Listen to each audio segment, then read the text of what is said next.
সাহস কি করে হয় আমাকে প্রেমপত্র দেওয়ার? আমি ইচ্ছা করে দেইনি। তোকে আর কিছু বলতে হবে না। তোদের মতো কিছু ছেলের জন্যই আজকে মেয়েরা সমাজে অবহেলিত। প্রথম দিন ভার্সিটিতে এসেই মেয়েদের প্রেমপত্র দেওয়া শুরু। জানি না সামনে আর কি করবি। তোকে দেখে তো মনে হয় একদম নিষ্পাপ বাচ্চা, কিন্তু তুই যে এমন একটা কাজ করবি তা তোকে দেখে কেউই বুঝতে পারবে না। আর শোন, কখনো কোনো মেয়ের সাথে এই রকম করবি না। মাথা নিচু করে দাঁড়িয়ে আছি। অনেক ছাত্রছাত্রী দাঁড়িয়ে আমাকে দেখছে। কোনো কিছু না করেও এইভাবে সবার সামনে অপমানিত হলাম। অবশ্য অপমানিত হওয়া আমার কাছে নতুন কিছু নয়। সেই ছোটবেলা থেকেই অপমানিত হয়ে আসছি। বাবা মা মারা গেছে তখন আমি অনেক ছোট। তারপর থেকেই এতিমখানায় বড় হয়েছি। এইচএসসি পর্যন্ত সেখান থেকে পড়ালেখা করেছিলাম। কিন্তু যখন আমার বয়স 18 হলো, তারপর তারা আমাকে কিছু টাকা দিয়ে বলল যে এখন থেকে আমি আর এখানে থাকতে পারবো না। সেখান থেকে চলে আসার পর বুঝেছি জীবন সংগ্রামে বেঁচে থাকাটা কত কঠিন। কলেজে ভালো রেজাল্ট করেছি বিধায় এই কলেজে অনার্সে চান্স পেয়েছি। আমি পারভেজ, আর এই দুনিয়ায় আমি শুধু একা, কেউ নেই আমার। কলেজে গেট দিয়ে ঢুকে সামনে যাইতেছি, তখনই কেউ একজন ডাক দিল। সামনে যাওয়ার পর বলল, কলেজে নতুন নাকি? জি ভাইয়া নতুন। নাম কি? পারভেজ। তোমাকে দেখে তো ভদ্র মনে হয়, কিন্তু তুমি এই বিয়াদবিটা কি করে করলা? আমি কি করেছি ভাইয়া? আমরা তোমার সিনিয়র, আর তুমি আমাদের সালাম না দিয়ে চলে যাচ্ছিলে কেন? দুঃখিত ভাইয়া, আমি খেয়াল করিনি। এখন থেকে দিবে। ঠিক আছে, এবারের মতো মাফ করে দিলাম। এই খামটা নাও। আর ওই যে দেখতেছো যে একটা মেয়ে দাঁড়িয়ে কথা বলছে, ও আমার ফ্রেন্ড। তুমি ক্লাসে যাওয়ার সময় ওই মেয়েটাকে এই খামটা দিবা। এটা খুবই গুরুত্বপূর্ণ একটা কাগজ। আচ্ছা ভাইয়া দিব। তারপর মেয়েটাকে খাম দেওয়ার পর কি হলো তা তো আপনারা জানেনই। ক্লাসে চলে আসলাম। কিছুক্ষণ পর দেখলাম ওই ছেলেগুলো আর ওই মেয়েটাও ক্লাসে আসছে। তার মানে ছেলেগুলো আমার সিনিয়র নয়। স্যার এসে সবার সাথে পরিচয় পর্ব সেরে নিলেন। প্রথম দিন ছিল বলে আজকে তেমন আর ক্লাস হয়নি। কলেজ থেকে বের হব তখনই দেখলাম ওই ছেলেগুলো আড্ডা দিচ্ছে আর বলতে লাগলো, সাকিব, তুই তো ছেলেটাকে ভালোই বোকা বানালি। ছেলেটাকে দিয়ে অনেক মজা পেয়েছি। তাজা বলেছিস, ছেলেটা কিন্তু ভীষণ বোকা। কালকে আবার নতুন কিছু দিতে হবে, ওকে? এই বলে সবাই হাসতে লাগলো। কলেজ থেকে বের হয়ে আসলাম আর ভাবতে থাকলাম এদের থেকে যতই দূরে থাকবো ততই ভালো। যাই হোক, এক রুমের বাসা ভাড়া করেছিলাম আর এতিমখানা থেকে একটা হোটেলে চাকরির ব্যবস্থা করে দিয়েছিল। 3টা থেকে রাত 9টা পর্যন্ত ডিউটি। বাসায় গিয়ে কিছু খেয়ে ঘুমিয়ে পড়লাম। ঘুম থেকে উঠতে একটু দেরি হয়ে গেছিল, তাই হোটেলে ঠিক টাইমে পৌঁছাতে পারি নাই। হোটেলে পৌঁছানোর পর ম্যানেজার বলল, এই জন্যই তোমাদের মতো ভার্সিটি পড়ুয়া ছেলেদের কাজ দিতে নেই। প্রথম দিনেই দেরি। সরি স্যার, আর হবে না। যাও কাজ করো। রাত 9টার সময় কাজ শেষ হলো। বাসায় আসতে আসতে 10টা বেজে গেল। রাতের খাবার হোটেলেই খাই। বাসায় এসে পড়তে বসলাম। পড়া শেষ করে ঘুমাতে গেলাম। সকালে ঘুম থেকে উঠে ফ্রেশ হয়ে কিছুক্ষণ পড়লাম। তারপর কলেজে গেলাম। কলেজে যাওয়ার পর আবার সেই ছেলেটা সাকিব ডাক দিল। তোকে না বলেছিলাম আমাদের সালাম দিতে? সালাম কেন দিব? আমরা তো একসাথেই পড়ি। তোরে তো। তখনই একজন স্যার চলে আসলো। কি হচ্ছে কি এখানে? যাও ক্লাসে যাও। তারপর ক্লাসে চলে আসলাম। ক্লাসটা শেষ করে যখনই বাইরে আসবো তখনই একটা ছেলে আমাকে ধাক্কা দিল। তোর সাহস কি করে হয় আমাকে জড়িয়ে ধরার? আমি ইচ্ছে করে করিনি, কে যেন আমাকে ধাক্কা দিয়েছে। অন্যায় করে আবার মিথ্যা কথা বলিস? প্রথম দিন আমাকে লাভ স্টোরি দিলি, আজকে আবার জড়িয়ে ধরেছিস। তোকে যেন আর কখনো আমার সামনে না দেখি। এই বলে মেয়েটা চলে গেল। তখনই সাকিব বলল, কিরে, কেমন দিলাম? এখন থেকে সব সময় আমাকে সালাম দিবি। কিছু বললাম না, জানি এদের কিছু বলে লাভ হবে না। চলে আসলাম সেখান থেকে। রাস্তা দিয়ে হাঁটছি। আমি কি শুধু সবার কাছে অবহেলিত হয়ে থাকবো? বাইরের পৃথিবীটা যে কত কষ্টের তা এখন বুঝতে পারছি। বাসায় চলে আসলাম। আজকে আর ঘুমালাম না, ঠিক টাইমেই হোটেলে চলে আসছি। তখনই ম্যানেজার এসে বলল, পারভেজ, এই খাবারগুলো ওই টেবিলে দিয়ে এসো। আচ্ছা স্যার। খাবার দিতে গেলাম, তখনই একজন বলল, এতক্ষণ লাগে খাবার দিতে? সে কখন থেকে অপেক্ষা করছি। ঠিক টাইমেই তো দিলাম স্যার। আবার মুখে মুখে কথা, যাও এখান থেকে। চলে আসলাম ওখান থেকে। ঠিক টাইমে খাবার দিলাম, তারপরে বলে যে দেরি হয়েছে। হোটেলের কাজ শেষ করে বাসায় চলে আসলাম। কিছুক্ষণ পড়ার পর ঘুমাতে গেলাম। শুয়ে শুয়ে ভাবছি, আমার জীবনের লক্ষ্য কি? এই দুনিয়ায় তো আমার কেউ নেই, না আছে কোনো আত্মীয় স্বজন, না আছে কোনো বন্ধু। আমার সাথে তো কেউ ভালো ব্যবহার করে না। জানি না এই অবহেলিত জীবনের সমাপ্তি কখন ঘটবে। আমি মরে গেলে আমার লাশ দাফন করার জন্য কেউ থাকবে না। এসব ভাবছি আর দু চোখ বেয়ে পানি পড়ছে। সকালে ঘুম থেকে উঠে কিছুক্ষণ পড়লাম, তারপর কলেজে আসলাম। ক্লাসে বসে আছি, সবাই যার যার মতো আড্ডা দিচ্ছে, আর আমি পিছনের বেঞ্চে বসে আছি। কারণ হলো আমি তাদের মতো নই। হঠাৎ করে সাকিব বলল, কিরে, তুই প্রতিদিন একই শার্ট পরে কলেজ আসিস কেন? কলেজের মানবতার দেওয়াল থেকে কিছু কাপড় নিস, ওগুলো তোর পরনের কাপড় থেকেও ভালো। এটা বলার পরই সবাই হাসতে লাগলো, আর আমি মাথা নিচু করে চোখের পানি ফেলছি। স্যার ক্লাসে আসলো, পড়ানো শুরু করলেন। ক্লাস শেষ করে কলেজ ক্যান্টিনে আসলাম। খুবই ক্ষুধা লাগছিল, তাই কিছু খেতে গেলাম। একটা চেয়ারে বসে সিঙ্গারা খাচ্ছি, তখনই সাকিব আর ওর বন্ধুরা আসলো। তারা সবাই আমার পাশে থাকা চেয়ারে বসলো। ওই মামা, সিঙ্গারা দাও তো। তারা সবাই আমার পাশে বসে সিঙ্গারা খাচ্ছে। সিঙ্গারা খাওয়ার পর আমাকে দেখিয়ে বলল, এই মামা, সিঙ্গারা টাকা ও দেবে। আমাকে কিছু বলার সুযোগ না দিয়েই তারা চলে গেল। তারপর বাধ্য হয়ে আমাকে টাকা দিতে হলো। তারপর সেখান থেকে বাসায় চলে আসলাম। ভাবছি আজকে দুপুরে না খেয়ে থাকতে হবে। আমার মতো ছেলে না খেয়ে থাকলে কারো যায় আসে না। বাসায় বসে এসব ভাবছি, তখনই পাশের বাসার এক বড় ভাই এসে বলল, পারভেজ, তোমার রক্তের গ্রুপ কি? বি পজিটিভ ভাই। তুমি কি রক্ত দিতে পারবে? জি ভাই, পারবো। তারপর বড় ভাইয়ের সাথে হাসপাতালে গেলাম রক্ত দিতে। রক্ত দেওয়ার পর কিছুক্ষণ বেডে শুয়ে বিশ্রাম নিলাম। দুপুরে আর না খেয়ে থাকতে হয়নি, অনেক কিছু খেতে দিয়েছিল আমাকে। সেখান থেকে আর বাসায় গেলাম না, ওখান থেকেই হোটেলে চলে গেলাম। আজকে অনেক দেরি হয়ে গেছে, জানি না আজকে গেলে ম্যানেজার কি বলবে। হোটেলে যাওয়ার পরই ম্যানেজার বলল, তোমার কি কোনো দায়িত্ববোধ নেই? তোমাকে বলেছিলাম না যে দেরি করবে না? Sorry sir. এখানে আর দাঁড়িয়ে না থেকে যাও, কাজ করো। কাজ শেষ করে বাসায় আসলাম। শরীরটা খুবই খারাপ লাগছে, তাই আজকে আর পড়তে বসলাম না, তাড়াতাড়ি ঘুমিয়ে পড়লাম। সকালে ঘুম থেকে উঠে কিছুক্ষণ পড়লাম, তারপর কলেজে গেলাম। কলেজে যাওয়ার পর সাকিব ডাক দিল। ওদের ওখানে গিয়ে দেখলাম ওরা সবাই সিগারেট খাচ্ছে। আমি আবার সিগারেটের ধোঁয়া সহ্য করতে পারি না, তাই বললাম, যা বলবেন একটু তাড়াতাড়ি বলবেন। আমি সিগারেটের ধোঁয়া সহ্য করতে পারি না। আমার কথা শুনে ওরা সবাই হাসতে লাগলো। তারপর সাকিব বলল, তোকে তো আজকে এত সহজে ছাড়ছি না। তুই এখন আসমাকে গিয়ে প্রপোজ করবি, তা না হলে তোকে সিগারেট খাওয়াবো। আসমাকে? এখন আসমাকে চেনো না? যার কাছে তুই থাপ্পড় খাইলি সে হলো আসমা। আমি এটা করতে পারবো না।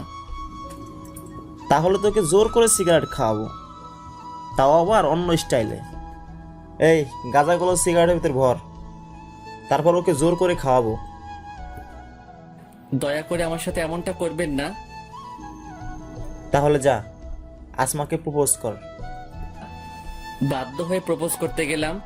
আসমার সামনে গিয়ে মাথা নিচু করে আসমাকে প্রপোজ করলাম। ছোট লোকের বাচ্চা, তুই আবার আমাকে প্রপোজ করেছিস? তোকে বলেছিলাম না আর কখনো আমার সামনে আসবি না। তারপর আমাকে প্রিন্সিপালের রুমে নিয়ে গেল। স্যার আমাকে অনেক বিরক্ত করছে। তুমি আসমাকে বিরক্ত কেন করছো? তোমাদের মতো ছেলেদের জন্য কলেজের মান সম্মান নষ্ট হয়। আমি তোমাকে কলেজ থেকে বহিষ্কার করব।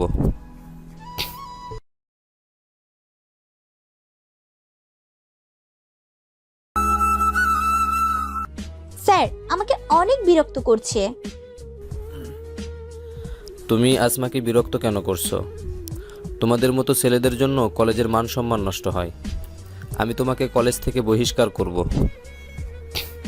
আমি প্রিন্সিপালের পায়ে ধরে বলতে লাগলাম, স্যার দয়া করে আমাকে বহিষ্কার করবেন না, আমি আর কখনো এমনটা করব না। যদি আর কখনো তোমার নামে অভিযোগ আসে তাহলে তুমি আর কোনো সুযোগ পাবে না। যাও এখন। তারপর সেখান থেকে চলে আসলাম। ভাবছি আমার সাথেই কেন এমন হয়, আমি তো কারো কোনো ক্ষতি করি নাই, তারপরও তারা কেন আমার পিছনে পড়ে আছে। দোস্ত, ছেলেটার সাথে কিন্তু প্রতিদিন সেই মজা হয়। যা বলেছিস, কালকে আবার ওকে নতুনভাবে চাপ দেবো। আসমাকে দিয়ে ওকে প্রতিদিন মার খাওয়াবো। এই বলে সবাই হাসতে লাগলো। এটা আবার আসমা শুনেছে। ওই ছেলেটার কোনো দোষ নেই, আর আমি শুধুই ওই ছেলেটাকে ভুল বুঝলাম। কালকে কলেজে আসলে সরি বলতে হবে। রাতে শুয়ে শুয়ে ভাবছি, কালকে কলেজে গেলে তো আবার সাকিব আমার সাথে ওই রকম করবে। মনে হয় না আর ওই কলেজে বেশি দিন থাকতে পারবো। এইসব ভাবতে ভাবতে ঘুমিয়ে পড়লাম। পরের দিন কলেজে গেলাম। যাওয়ার পরেই আসমা ডাক দিল। সরি। কেন? তোমার কোনো দোষ ছিল না, তারপরও আমি তোমাকে অনেক অপমান করেছি। গতকালকে আমি সাকিবের কাছ থেকে সব শুনেছি। আমাকে মাফ করে দাও, আমি সত্যি খুব দুঃখিত। তোমার তো কোনো দোষ নেই, তোমার জায়গায় অন্য কোনো মেয়ে থাকলেও এটাই করতো। আচ্ছা তাহলে আজ থেকে তুমি আমার বন্ধু। তোমার নাম কি? পারবে শেখ। তোমার? আসমা আক্তার আনিকা। আজকে থেকে তাহলে আমরা বন্ধু। না। কেন? তার মানে তুমি আমাকে মাফ করতে পারো নাই? দেখো, তুমি বড়লোক বাবার মেয়ে আর আমি রাস্তার ছেলে, তোমার সাথে আমার বন্ধুত্ব করা ঠিক হবে না। আর কখনো এই কথা বলবে না। তুমি যেমনই হও না কেন, তারপরও তুমি আমার বন্ধু। তারপরও? আর কোনো কথা বলবি না। এখন থেকে আমাকে তুই করে বলবি। আচ্ছা, চেষ্টা করব। তারপর ক্লাসে চলে গেলাম। প্রথমবার আমি সামনের বেঞ্চে বসলাম, তাও আবার আসমার সাথে। ক্লাস শেষ করে আসমার সাথে ক্যাম্পাসে বসে আছি। তোর মোবাইল নাম্বার দে। আমি ফোন চালাই না। মানে তোর কি কারোর সাথে কথা বলার প্রয়োজন মনে হয় না? না। কেন? আমার কেউ নেই। কেউ নেই মানে? এই দুনিয়ায় আমার আপনজন বলতে কেউ নেই, আমি এতিম। আর কখনো নিজেকে এতিম বলবি না। আজকে থেকে আমি তোর আপনজন। আয় এখন আমার সাথে। কোথায়? আসলেই দেখতে পাবি। তারপর আসমা আমাকে একটা মোবাইলের দোকানে নিয়ে গিয়ে একটা মোবাইল কিনে দিল। আমার সব কথা শুনে করুণা করতেছেন আমাকে। দিব একটা থাপ্পড়। এত বেশি বুঝিস কেন? তোরে এই মোবাইল দিয়েছি আমার সাথে কথা বলার জন্য। এখন চলো। কোথায়? চল। তারপর আমাকে একটা রেস্টুরেন্টে নিয়ে গেল। দুপুরে একটা রেস্টুরেন্টে খেলাম। খাওয়ার পর আসমাকে বললাম, আমি তাহলে এখন যাই। কোথায় যাবি? কাজে যাব। মানে? আমি একটা হোটেলে চাকরি করি, 2টা থেকে রাত 10টা পর্যন্ত। চল আমি তোকে নামিয়ে দিয়ে আসি। তারপর আসমা আমাকে ওর গাড়িতে করে আমাকে হোটেলে নামিয়ে দিল। হোটেলের কাজ শেষ করে বাসায় গেলাম। বাসায় যাওয়ার পর পড়তে বসলাম। তখনই আসমা ফোন দিল। কি করিস? এইমাত্র বাসায় আসলাম, এখন পড়তেছি। ভালো। তা কিছু খেয়েছিস? হ্যাঁ, হোটেল থেকে খেয়ে এসেছি। তুই? এই মাত্রই খেলাম। ভালো। আচ্ছা তাহলে পর, কালকে কলেজে কথা হবে। আচ্ছা। পড়া শেষে ঘুমিয়ে পড়লাম। সকালে ঘুম থেকে উঠে ফ্রেশ হয়ে কিছুক্ষণ পড়লাম, তারপর কলেজে গেলাম। কলেজে যাওয়ার পর সাকিব ডাক দিল। ওই ফকিন্নি, এদিকে আয়। জি ভাইয়া, আসছি। কোথা থেকে যেন আসমা এসে বলল, ও যাবে না। তা তুই বলার কে? আমি ওর বন্ধু, আর আজকে থেকে তোরা ওকে আর কোনো বিরক্ত করবি না। তোরা এতদিন ওর সাথে যা করেছিস তার সবই আমি জানি। আর যদি কখনো ওর সাথে খারাপ কিছু করার চেষ্টা করিস তাহলে প্রিন্সিপালের কাছে বলে তোকে কলেজ ছাড়া করাবো। এই বলে আমাকে নিয়ে অন্য জায়গায় চলে গেল। তোর সাথে যে ওরা এত খারাপ ব্যবহার করে তুই কি ওদের কিছু বলিস না? কি বলবো, সবই আমার কপালের দোষ। সবাই আমার সাথে ওই রকম করে। আজ থেকে কেউ যদি তোর সাথে খারাপ ব্যবহার করে তাহলে তুই তার প্রতিবাদ করবি। তারপর রুমে আসলাম। একটা ক্লাস করার পরই আসমা বলল, চল, কোথায়? ক্লাস করবি না? আজকে আর ক্লাস করব না, এখন তুই আর আমি ঘুরতে যাব। তারপর আসমা আমাকে নিয়ে নদীর পাড়ে একটা পার্কে ঘুরতে গেল। একটা বেঞ্চের উপর দুজনে বসে আছি, হালকা বাতাস বইছে, খুবই ভালো লাগতেছে। হঠাৎই আসমা আমাকে বলল, আচ্ছা, তুই কি কখনো কোনো মেয়ের প্রেমে পড়েছিস? কখনো এটা নিয়ে ভাবিনি। কেন? কিভাবে বেঁচে থাকবো তার ঠিক নাই, আবার প্রেমে পড়বো? তুই কি কারো প্রেমে পড়েছিস? অল্প অল্প। বুঝলাম না। বুঝতে হবে না, এখন চল ফুচকা খাবো। তারপর আসমা আমাকে নিয়ে ফুচকা খেতে গেল। ফুচকা খাওয়ার পর আসমা আমাকে হোটেলে নামিয়ে দিল। হোটেলের কাজ শেষে রাতে বাসায় গিয়ে শুয়ে শুয়ে ভাবছি, জীবনে প্রথমবার মনে হলো আমি একা নই। প্রথমবার মনে হলো কোনো আপনজনের ভালোবাসা পেয়েছি। যতক্ষণ আসমার সাথে ছিলাম ততক্ষণ মনেই হয়নি যে এই দুনিয়ায় আমার কেউ নেই। জানি না আসমা আমাকে কি ভাববে, কিন্তু আমি চাই ও এভাবেই সব সময় আমার সাথে থাকুক। এসব ভাবতে ভাবতে ঘুমিয়ে পড়লাম। সকালে আসমার কলে ঘুম ভাঙলো। তারপর ঘুম থেকে উঠে ফ্রেশ হয়ে কিছুক্ষণ পড়লাম, তারপর কলেজে গেলাম। কলেজে যাওয়ার পর আসমা বলল, তোর চোখ লাল কেন? রাতে ঠিকভাবে ঘুম হয়নি। কেন? এমনি। আচ্ছা, যাই হোক, আজকে তোকে হোটেলে যেতে হবে না। কেন? আজকে আমার জন্মদিন, সন্ধ্যায় বাসায় পার্টি আছে, আর তুই সেখানে অবশ্যই আসবি। শুভ জন্মদিন, কিন্তু আমি না গেলে হয় না? আমি একটা এতিম ছেলে, আমার ভালো কোনো জামা কাপড় নেই। আর সব থেকে বড় কথা হলো আমার পরিচয় দেওয়ার মতো পরিচয় নেই। কেউ জিজ্ঞাসা করলে কি বলবো? কি বললি তুই? কেন? আসলে কি হবে? আর তুই আমার বন্ধু, এটাই তোর পরিচয়। আমি সত্যি বলছি, আসলে সেখানে কত বড় বড় লোক থাকবে, আর আমি সামান্য একটা হোটেলে কাজ করা এতিম ছেলে। তুই অনেক কথা শুনবি, সবাই বলবে আমার মতো একটা ছেলে কি করে তোর বন্ধু হলো। সবাই কি বললো তা আমি পরোয়া করি না।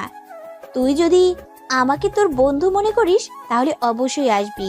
আর এভাবে খালি খালি জন্মদিনের শুভেচ্ছা জানালে হবে না। আমার গিফট কই? ইয়ে মানে গিফট? গিফটের কথা শুনেই আমার মনটা খারাপ হয়ে গেল। আচ্ছা, নিয়ে আসবো। এই, আমি খুবই দুঃখিত, আমি তো মজা করছিলাম। তোর কোনো গিফট আনতে হবে না, তুই আসলেই আমি খুশি। না, তা কি করে হয়? সেখানে সবাই তো গিফট নিয়ে আসবে। সবাই আর তুই এক না, তোর কাছে আমার কোনো গিফট চাই না। আমার কাছে তুই আমার জন্য গিফট। তোর সাথে সময় কাটানোর পর যে ভালো লাগা কাজ করে তা আমার জীবনে আর কখনো হয়েছে কিনা জানি না। তোর কোনো গিফট আনতে হবে না, শুধু তুই আসলেই আমি অনেক খুশি হব। আচ্ছা, দেখা যাবে, এখন চল। তারপর ক্লাসে গেলাম। আজকে আসমা কলেজ থেকে একটু তাড়াতাড়ি চলে গেল। আসমা চলে যাওয়ার পর কেমন জানি ভালো লাগছিল না, তাই আমিও বাসায় চলে আসলাম। বাসায় এসে ভাবতে থাকলাম আমার কি করা উচিত। সেখানে যাওয়া কি ঠিক হবে, না শুধু গিফটটা দিয়ে আসবো? যদি যাই তাহলে আসমা অনেক কথা শুনবে, সেটা আমি নিশ্চিত। আর যদি না যাই তাহলে তো আসমা অনেক কষ্ট পাবে। না, আমি আসমাকে জেনে শুনে কষ্ট দিতে পারি না। ওই জীবনে প্রথম কোনো ব্যক্তি যে আমার এতটা খেয়াল রেখেছিল। আমি আসমাকে কখনো কষ্ট দিতে পারি না, কিন্তু আসমার জন্য কি গিফট কিনবো? যাই কিনি না কেন সেটা ওর জন্মদিনে সব থেকে কম দামি গিফট হবে। অনেক কষ্ট করে 2000 টাকা জমিয়েছিলাম। ভেবেছিলাম বাবা মায়ের জন্য মিলাদ পড়াবো, ভাবছি সেটা পরে পড়াবো। ওই টাকা দিয়ে আসমার জন্য একটা শাড়ি কিনবো। সন্ধ্যার সময় দোকান থেকে একটা শাড়ি কিনে আসমাদের বাসায় গেলাম। গেট দিয়ে ঢুকবো তখনই দারোয়ান এসে বাধা দিল। দাঁড়ান, কোথায় যাচ্ছেন? ভিতরে যাব। কে আপনি যে ভিতরে যাবেন? আমি আসমার বন্ধু। দারোয়ান আমার দিকে অনেকক্ষণ তাকিয়ে থেকে তারপর বলল, ফাইজলামি করেন? আপনি কিভাবে আসমা ম্যাডামের বন্ধু হতে পারেন? সরি পারভেজ, আপনি ওকে ঢুকতে দিলেন না কেন? দুঃখিত ম্যাডাম, আমি বুঝতে পারি নাই। তারপর আসমা আমাকে বাড়ির ভিতরে নিয়ে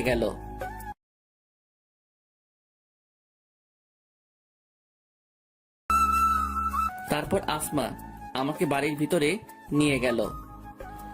বাড়ির ভিতরে ঢুকেই তো আমি অবাক চোখে তাকিয়ে আছি। অনেক বড় বাড়ির ভিতরে নিয়ে আসলো আমাকে, আর পুরো বাড়ি অনেক সুন্দর করে সাজানো হয়েছে। এখানে যারা এসেছে তারা সবাই অনেক বড় লোক, আর আমাকে দেখে যে কেউই বুঝে যাবে আমি কি রকম ছেলে। সবাই আমার দিকে তাকাচ্ছে, কেমন জানি লাগছে আমার। এখানে না আসলেই বুঝি ভালো হতো, এসব ভাবতে থাকলাম। তারপর আসমা আমাকে নিয়ে কেক কাটতে গেল। প্রথমে ওর বাবা মা, তারপর আমাকে খাইয়ে দিল। আমি বোকার মতো আসমার দিকে তাকিয়ে আছি, আর বাকিরা সবাই অনেক অবাক হয়েছে, কারণ আমার মতো একটা ছেলেকে আসমা ওর বাবা মায়ের পর কেক খাইয়ে দিল। আমি আসমাকে কিছু বলতেও পারছি না। এখান থেকে তাড়াতাড়ি যেতে পারলেই বাঁচি। খাওয়া দাওয়ার পর আসমা বলল, বাবা মায়ের সাথে কথা বলবি চল। ইয়ে মানে আজকে না বললে হয় না? কেন, কি হয়েছে? আমার শরীর খুবই খারাপ লাগছে। আমি এখন বাসায় যাই, পরে এক সময় কথা বলবো। আচ্ছা যা, বাসায় গিয়ে ফোন দিস। এই প্যাকেটটা রাখো, কি আছে এতে? খোলার পরই দেখতে পারবি। আচ্ছা, এখনই খুলতেছি। এই না, এখন খুলতে হবে না, পরে খুলিস। পরে খুলবো কেন? কি আছে এতে? সেটা পরে খুললেই দেখতে পারবি। আমি এখন যাই। তারপর সেখান থেকে বাসায় চলে আসলাম। বিছানায় শুয়ে শুয়ে ভাবছি, আসমা ওর বাবা মায়ের পরই আমাকে কেন কেক খাইয়ে দিল। আমি কল্পনাই করতে পারি নাই যে আসমা আমাকে তখন কেক খাইয়ে দিবে। সেখানে উপস্থিত সবাই অনেক অবাক হয়েছে। আসমার বাবা মা কি ভাববে জানি না। এত কিছু হওয়ার পরও কিভাবে তাদের সাথে কথা বলতাম, তাই তো দেখা না করেই চলে এসেছি। আসমাকে যত দেখছি ততই অবাক হচ্ছি। ও কি শুধুই আমাকে ফ্রেন্ড ভাবে, না অন্য কিছু? ওর সাথে যদি আর কিছুদিন এভাবে থাকি তাহলে আমি তোকে ভালোবেসে ফেলবো। এখনই ওর কথা না ভেবে একদিনও থাকতে পারি না। ওই আমার জীবনের প্রথম ব্যক্তি যে আমার এতটা খেয়াল রাখছে। জীবনের প্রথমবার মনে হয়েছে কোনো আপনজনের ভালোবাসা পেয়েছি। জানি না ওকে ছাড়া কোনোদিনও থাকতে পারবো কিনা, কিন্তু ও তো আর সবসময় আমার সাথে থাকবে না। আমার মনে হয় ও আমাকে ভালোবাসে। তাহলে কি ওকে আমার মনের কথা বলে দিব? কিন্তু ও যদি আমাকে ভালো না বাসে তাহলে তো আমাকে ভুল বুঝবে। তার চেয়ে না বলাই থাক, শুধু বন্ধু হয়ে থাকি। সকালে ঘুম থেকে উঠে মোবাইলটা হাতে নিলাম। দেখলাম রাতে আসমা অনেকগুলো কল করেছিল। মোবাইল সাইলেন্ট করা ছিল, তাই শুনতে পাইনি। এখন আর কল দিলাম না। তারপর ফ্রেশ হয়ে খেয়ে কিছুক্ষণ পড়লাম। তারপর কলেজে গেলাম। কলেজে গিয়ে দেখলাম আসমা আমার আগে চলে এসেছে। আমাকে দেখে রাগী কণ্ঠে বলতে লাগলো, রাতে কই ছিলি? কেন, বাসায় ছিলাম। কতগুলো কল করছি, ধরলি না কেন? আসলে তোদের ওখান থেকে আসার পরপরই ঘুমিয়ে গেছিলাম, আর মোবাইল সাইলেন্ট করা ছিল, তাই শুনতে পাইনি। তোকে বলেছিলাম না গিফট না আনতে, তারপরও কেন আনলি? কেন, পছন্দ হয়নি? দিব এক থাপ্পড়। পছন্দ হবে না কেন? কত সুন্দর একটা শাড়ি, কিন্তু তুই এত টাকা কিভাবে জোগাড় করলি? এত টাকা কোথায় পেলি? মাত্র 2000 টাকা। তোর জন্মদিনে সব থেকে কম দামি গিফট। টাকা আমার কাছে ছিল। তোকে দেখেই বোঝা যাচ্ছে যে তুই মিথ্যা কথা বলছিস। সত্য কথা বল। আসলে একটু একটু করে ওই টাকাগুলো জমিয়েছিলাম। ভেবেছিলাম বাবা মায়ের নামে মিলাদ পড়াবো। এখন ভাবছি মিলাদ পরে পড়াবো। তার মানে ওই টাকা দিয়েই তুই আমার জন্য শাড়ি কিনেছিস? আসমার দু চোখ বেয়ে পানি পড়ছে, আর সাথে সাথেই আমাকে জড়িয়ে ধরে কাঁদতে কাঁদতে বলল, কেন তুই ওই টাকা দিয়ে শাড়ি কিনতে গেলি? তোর কাছে আমার কোনো গিফট চাই না। আমার কাছে তুই সব থেকে বড় গিফট। চল এখন কোথায়? একটা এতিমখানায় যাব, কেন? তোর বাবা মায়ের জন্য মিলাদ পড়াতে। দুঃখিত, এটা আমি করতে পারবো না। কেন? আমি আমার নিজের টাকা দিয়ে বাবা মায়ের জন্য মিলাদ পড়াবো। তো কি হয়েছে? মনে কর আমার টাকাই তোর টাকা। কিছু মনে করিস না, আমার নিজের উপার্জিত টাকা দিয়ে মিলাদ পড়াবো, কারো কাছ থেকে নিয়ে নয়। আর এখন বল, শাড়িটা কেমন লাগছে? অনেক সুন্দর। তা কখনো কি শাড়িটা পরবি? পরবো না কেন? না মানে শাড়িটা তো অনেক কম দামি। তুই তো মনে হয় এত কম দামি জিনিস পরিস না, তাই বললাম। পরিনি তো কি হয়েছে, এখন থেকে পরবো। কালকে বিকালেই শাড়ি পরে তোর সাথে নদীর পাড়ে ঘুরতে যাব। দেখা যাবে, এখন চল। তারপর ক্লাস করে বাসায় চলে গেলাম। ফ্রেশ হয়ে হোটেলে আসলাম। ম্যানেজারকে বললাম, স্যার কালকে আমার ছুটি লাগবে। তারপর ম্যানেজার বলল, রোজ রোজ তোমাকে ছুটি দিতে পারবো না।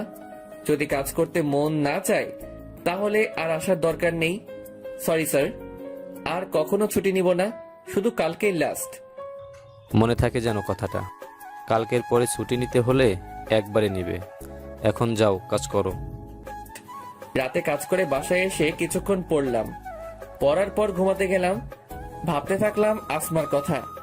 প্রথম কোনো মেয়ে আমাকে জড়িয়ে ধরলো।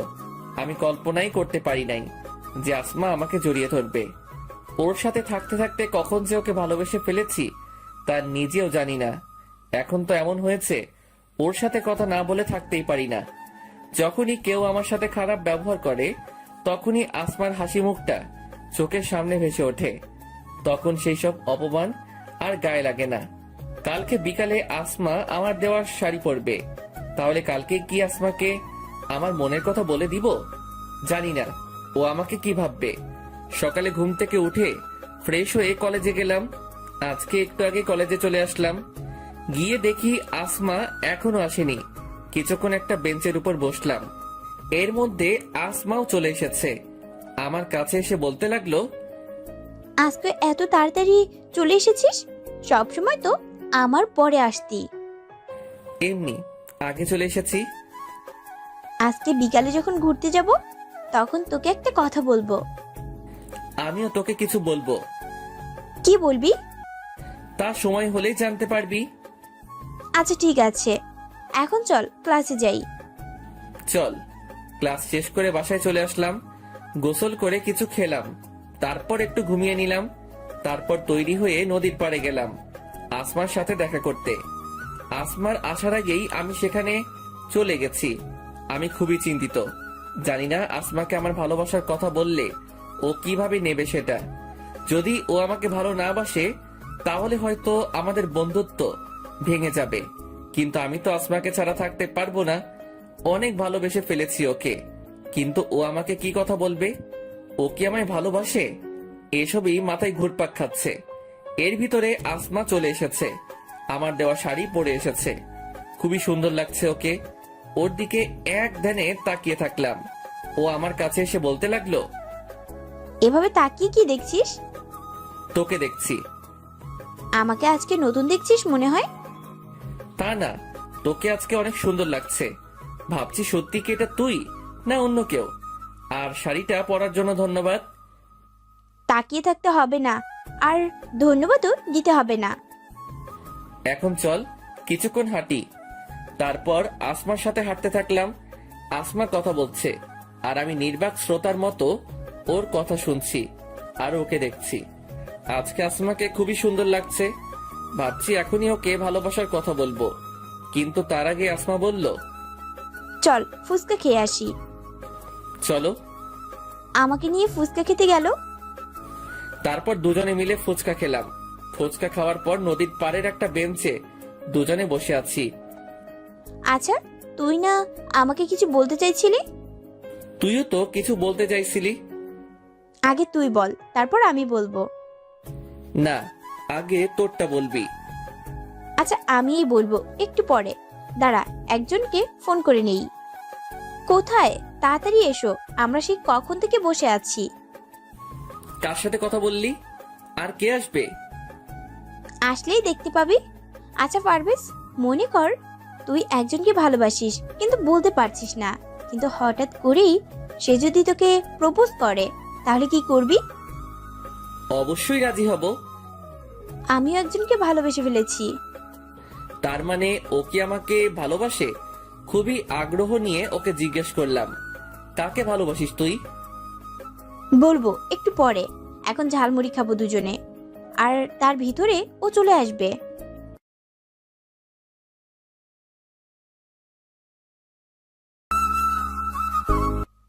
বলবো একটু পরে, এখন ঝালমুড়ি খাবো দুজনে, আর তার ভিতরে ও চলে আসবে।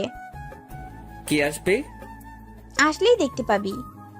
তারপর দুজনে মিলে ঝালমুড়ি খেলাম। এর মধ্যে একটা ছেলে এসে আসমাকে বলতে লাগলো, ওই পারভেজ, হ্যাঁ।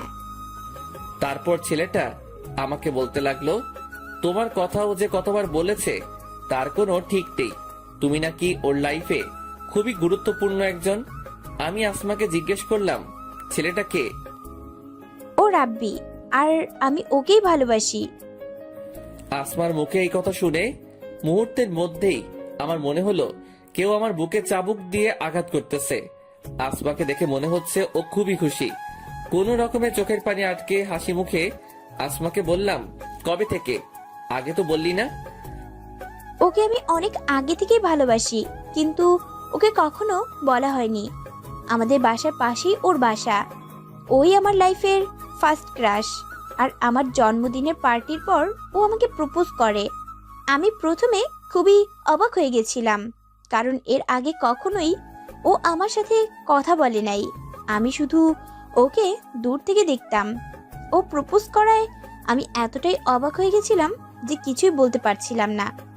তারপর ও বলে যে আমাকে সময় নিতে। তারপর আমি আজকে ওকে হ্যাঁ বলে তোর সাথে পরিচয় করিয়ে দিতে আসলাম। হ্যাঁ, খুব ভালো একজন বন্ধু। আমার আসলে একটা কাজ আছে, তাই আমাকে এখন যেতে হবে। তোরা আড্ডা দে। তুই না আজকে হোটেল থেকে ছুটি নিলি? হ্যাঁ, কিন্তু আমাকে এখন এক জায়গায় যেতে হবে। আমি তোকে এখনই বলতাম, কিন্তু তার আগেই রাব্বি ভাইয়া চলে এসেছে। আচ্ছা তোমার যখন কাজ আছে তাহলে তোমাকে আর আটকে রাখা ঠিক হবে না। আচ্ছা যা, তাহলে কালকে কলেজে কথা হবে। ওখান থেকে তাড়াতাড়ি চলে আসলাম। ওখানে আর এক মুহূর্ত থাকাও আমার পক্ষে সম্ভব হচ্ছিল না। অনেক কষ্টে চোখের পানি আটকে রেখেছি। বাসায় গিয়ে শুয়ে পড়লাম। কিছুই ভালো লাগছিল না। কি করে পারতাম আসমাকে অন্য কারোর সাথে দেখতে? আমি ভেবেছিলাম ও হয়তো আমাকে ভালোবাসে, কিন্তু ও শুধুই আমাকে ওর একজন ভালো বন্ধু ভাবে। জানি না এরপর কিভাবে আসমার সাথে স্বাভাবিকভাবে কথা বলবো।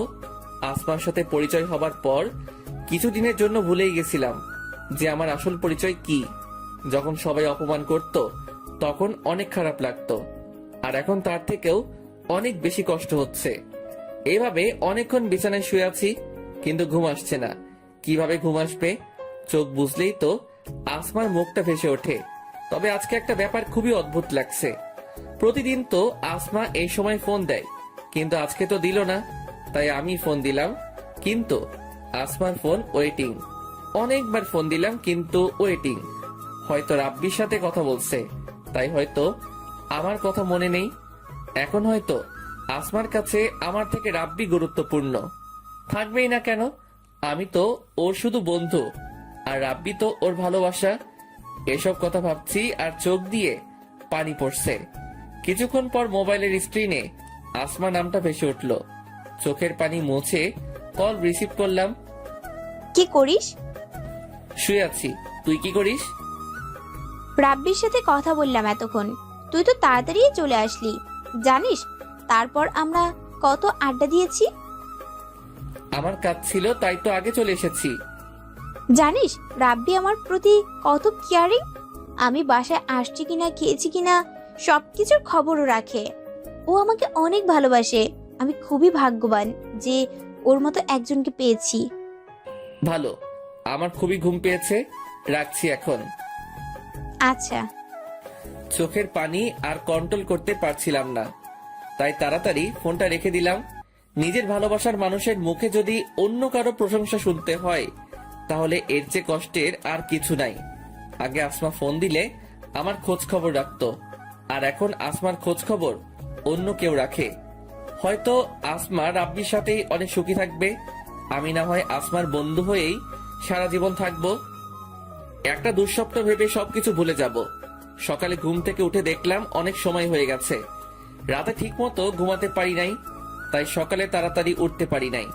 তাড়াতাড়ি ফ্রেশ হয়ে কিছু খেয়ে কলেজে গেলাম। কলেজে গিয়ে দেখলাম আসমা এখনো আসেনি।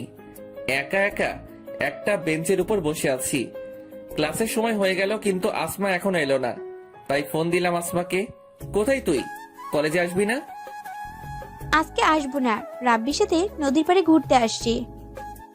আচ্ছা ঠিক আছে, রাখছি তাহলে।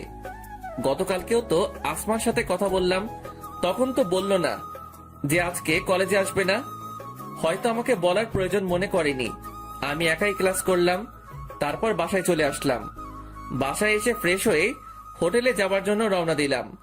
রাস্তা দিয়ে হাঁটছি আর ভাবছি কেন যে আসমার সাথে পরিচয় হলো, তাহলে হয়তো এখন কষ্ট পেতাম না। জীবনে সবকিছুতেই তো অবহেলিত হয়ে এসেছি, ভালোবাসার বেলায় তার ব্যতিক্রম কেন হবে? এসব ভাবছি আর হাঁটছি, তখনই দেখলাম আসমা আর রাব্বি বাইকে করে যাচ্ছে। রাব্বি বাইক চালাচ্ছে আর আসমা ওকে পেছন থেকে জড়িয়ে ধরে আছে। আমি আর ওদেরকে ডাক দিলাম না, ওরা ওদের মতো যাচ্ছে। আমি তাড়াতাড়ি হোটেলে চলে গেলাম। আসমাকে অন্য কারোর সাথে দেখলেই খুবই খারাপ লাগে। ও তো এখন খুবই ব্যস্ত, তাই হয়তো আমার খবর নেওয়ার সময় পাইনি। হোটেলে এসে কাজ করতেছিলাম।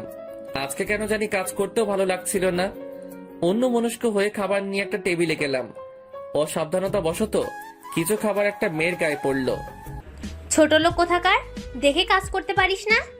দিলি তো আমার জামাটা নষ্ট করে। জানিস তোর থেকে আমার জামার দাম বেশি। এর ভিতরে ম্যানেজার চলে এসেছে। কি হয়েছে এখানে? এই ছোট লোকটা আমার গায়ে খাবার ফেলে দিয়েছে। আমরা খুবই দুঃখিত ম্যাম, দয়া করে আর রাগারাগি করবেন না, তাতে আমাদের হোটেলের সম্মান নষ্ট হবে। আমরা ওর বিচার করব। পারভেজ, তুমি আমার সাথে এসো। ম্যানেজার আমাকে নিয়ে একটা রুমে গেল, তারপর বলতে লাগলো, তোমার কি কাজ করার ইচ্ছা নেই? মাঝে মাঝে ছুটি নেও, সময় মতো আসো না।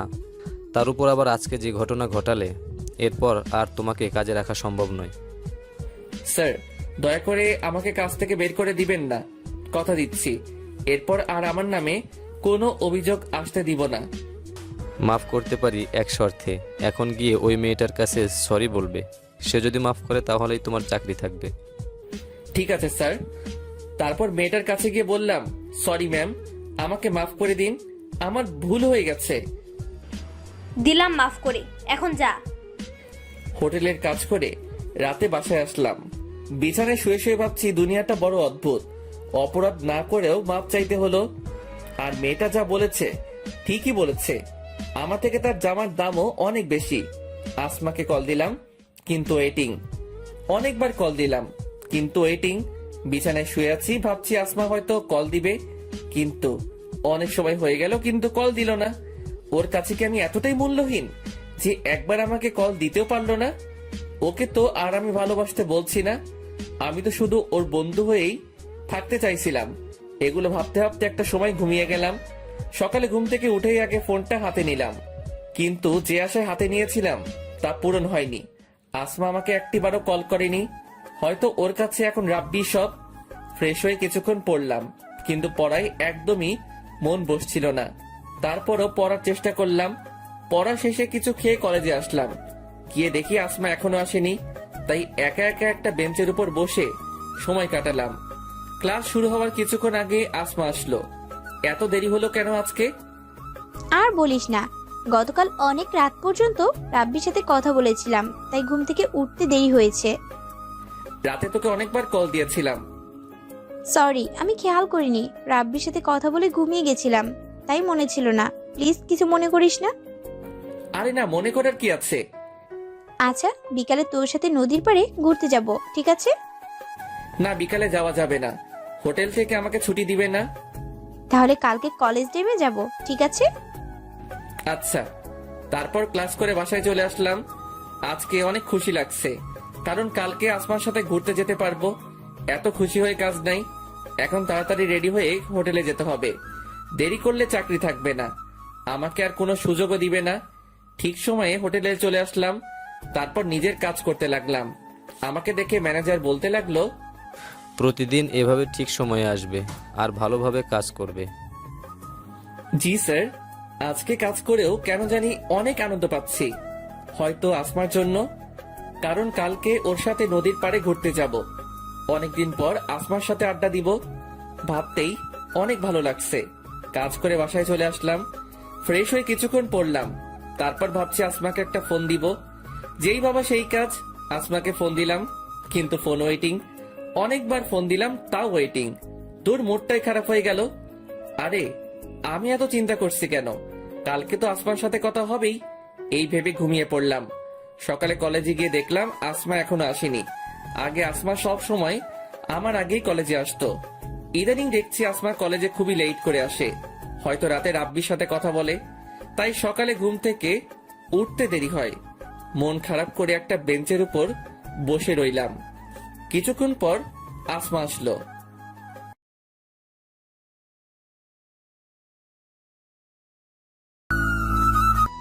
কিরে, এভাবে বেঞ্চের উপর বসে কি ভাবছিস? কিছু না, তোর জন্য অপেক্ষা করছি। সরি, আমার আসতে একটু দেরি হয়ে গেল। কোনো সমস্যা না। এখন চল নদীর পাড়ে যাই। চল। তারপর আমি আর আসমা নদীর পাড়ে ঘুরতে গেলাম। বেঞ্চের উপর বসে দুজনে কথা বলছি। হঠাৎ আসমা কার যেন ফোন দিয়ে আসতে বলল। কারে আসতে বললি? রাব্বিকে। মুহূর্তের মধ্যেই মনটা খারাপ হয়ে গেল। তার মানে আসমা আমার জন্য আসেনি, রাব্বির সাথে ঘুরতে এসেছে আর আমাকে সাথে করে নিয়ে এসেছে। কিছুক্ষণ পর রাব্বি আসলো। রাব্বি আর আসমা কথা বলছে আর আমি বোকার মতো বসে আছি। আমার খুবই খারাপ লাগতেছে। আসমা আমার সাথে কি করে করতে পারলো এমনটা? আমি তোকে ঘুরতে যাওয়ার কথা বলিনি, ও নিজেই তো আমাকে বলেছে। ওরা দুজনে কথা বলছে, মনে হচ্ছে আমি অপরিচিত কোনো মানুষ। সেখান থেকে চলে আসতে ইচ্ছা করছে। হঠাৎ করে আসমা বলল, আমার প্রচুর পানি পিপাসা লাগছে। পারভেজ, তুমি গিয়ে এক বোতল পানি কিনে নিয়ে আসো প্লিজ। আচ্ছা, তোমরা কথা বলো, আমি নিয়ে আসছি। মনে হচ্ছে ওদের সেবা করার জন্যই আমাকে নিয়ে আসছে। আমাকে এখানে এনে এইভাবে অপমান না করলেও পারতো আসমা। পানি নিয়ে বেঞ্চের এই জায়গায় আসলাম। এসে দেখি ওরা নাই। তারপর ওদের খুঁজতে লাগলাম। হঠাৎ দেখলাম ওরা অন্য এক জায়গায় বসে কথা বলছে। আমি পিছন দিকে ছিলাম আর সেখানে অনেক গাছও ছিল, যার কারণে ওরা আমাকে দেখতে পায়নি। আমি ওদের কাছাকাছি আসতেই শুনতে পেলাম, আসমা তোমাকে কিছু বলতে চায়, জানি না তুমি কিভাবে নেবে। আমি কিছুই মনে করব না, তুমি বলো। পারভেজকে আমার মোটেই সুবিধার মনে হচ্ছে না। মানে কি বলছো তুমি? দেখো আসমা, একটা ছেলে আর একটা মেয়ে কখনো শুধু বন্ধু হয়ে থাকতে পারে না। শুধু আমিই না, সবাই বলবে এটা। তুমি পারভেজকে শুধু বন্ধু ভাবলেও আমার মনে হয় সে তোমাকে অন্য কিছু ভাবে। তুমি যখন ওই দিন পারভেজকে বলেছিলে যে তুমি আমাকে ভালোবাসো, তখন পারভেজকে দেখে মনে হয়েছিল ও একদমই খুশি হয়নি, আর তাই হয়তো ও কাজের বাহানা দিয়ে চলে গেছিল। দেখো, আমি পারভেজকে শুধুই আমার একজন ভালো বন্ধু মনে করি। আমি জানি সেটা, কিন্তু এখানে কথা হচ্ছে যে পারভেজ তোমাকে কী ভাবে। আর কোনো ফ্রেন্ডই চাইবে না তার প্রেমিকার কোনো ছেলে ফ্রেন্ড থাকুক। তুমি শুধু শুধুই পারভেজকে সন্দেহ করছো, আর ও তো আমাকে বলেনি যে ও আমাকে ভালোবাসে। তুমি শুধুই অযথা টেনশন করছো। দেখো আসমা, ও তোমার ভালো বন্ধু, তাই হয়তো এখন তুমি এই কথা বলছো। কালকে যখন ও আমার নামে তোমাকে বলবে যে আমি অন্য মেয়েকে নিয়ে ঘুরি, তখন তুমি সত্যিটা না জেনেই আমাকে সন্দেহ করবে। আর বেশিরভাগ সম্পর্কই এই জন্যই নষ্ট হয়। আর একজন মানুষের কাছে দুইজন সমান গুরুত্বপূর্ণ হতে পারে না। আর আমি চাই না যে তুমি পারভেজের সাথে কথা বলো। আর তোমার কাছে কে বেশি গুরুত্বপূর্ণ, আমি নাকি পারভেজ? এটা কেমন প্রশ্ন রাব্বি? তোমরা দুজনে আমার লাইফে সমান গুরুত্বপূর্ণ। তোমাকে আমি ভালোবাসি আর পারভেজ আমার বন্ধু। আর কোনো কারণ ছাড়া কিভাবে আমি পারভেজের সাথে সম্পর্ক নষ্ট করতে পারি? আচ্ছা, তোমার পারভেজের সাথে সম্পর্ক নষ্ট করতে হবে না। যদি কোনোদিন পারভেজ তোমাকে প্রপোজ করে তখন? আশা করি এমন দিন কখনো আসবে না। যদি এমনটা হয় তাহলে ওর সাথে আর কোনো সম্পর্ক থাকবে না। আচ্ছা, এখন এসব কথা বাদ দিই। আচ্ছা, তোমরা কথা বলো, আমি যাই। কেন? তুইও আমাদের সাথে থাক না, তোরা আড্ডা দে। যেতে হবে। আচ্ছা, যাও।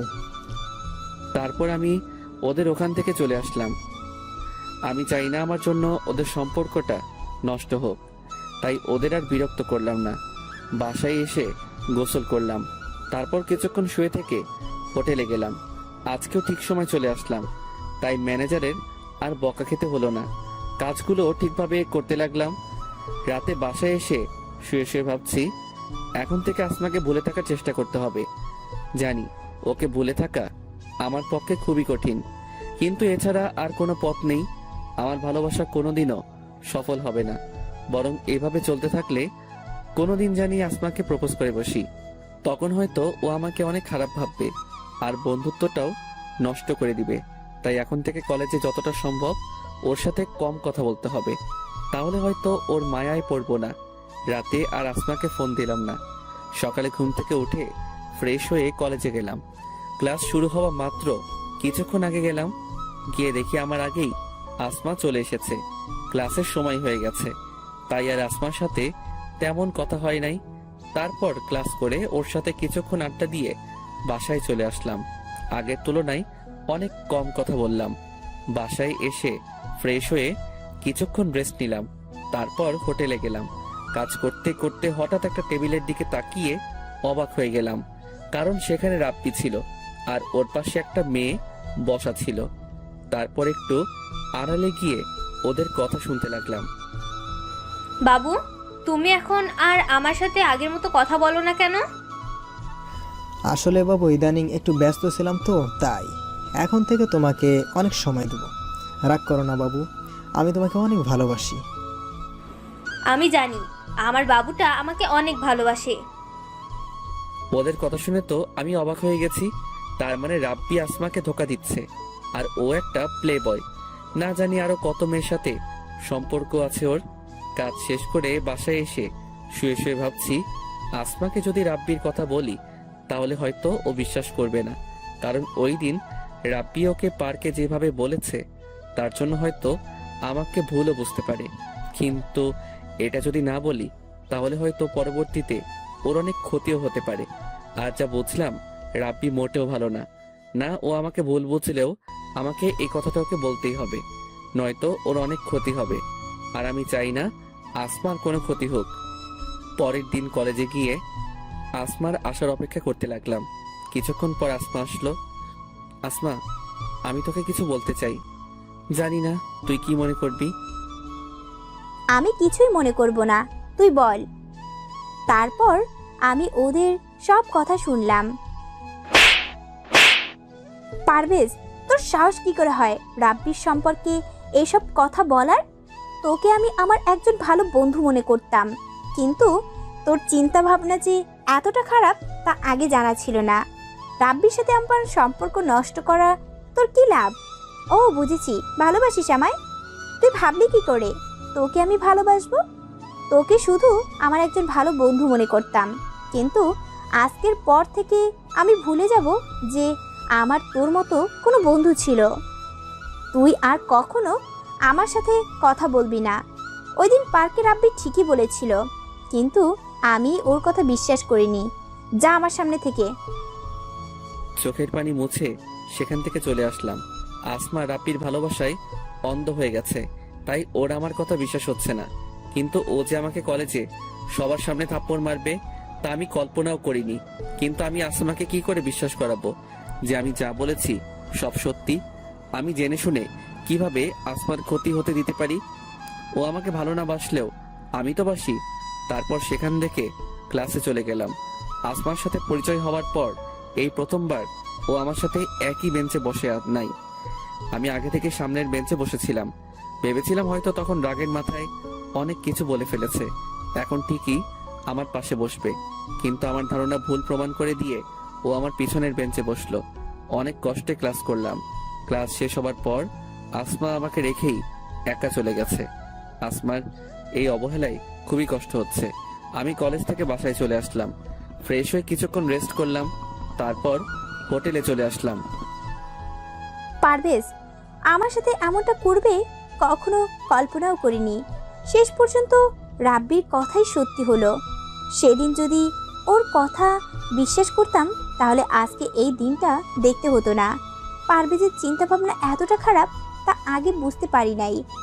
বিকেলে রাব্বির সাথে নদীর পাড়ে ঘুরতে গেলাম। কি ব্যাপার আসমা, তোমার মন কি খারাপ? কখনো ভাবতেই পারি নাই যে আমার জীবনে এরকম ঘটনা ঘটবে। কি হয়েছে? পারভেজ যে এতটা খারাপ তা আগে জানা ছিল না। ওকে আমি আমার একজন ভালো বন্ধু মনে করতাম। ওর কত বড় সাহস তোমার সম্পর্কে বাজে কথা বলে। কি বলেছে? তোমাকে নাকি ও কোন মেয়ের সাথে দেখেছে, তোমরা নাকি একে অপরকে ভালোবাসো। কথাটা শুনে আমার এতটা রাগ হয়েছিল যে সাথে সাথেই ওকে থাপ্পড় মেরেছি আর ওর সাথে বন্ধুত্ব শেষ করেছি। সেদিন তোমার কথা বিশ্বাস না করে অনেক বড় ভুল করে ফেলেছি।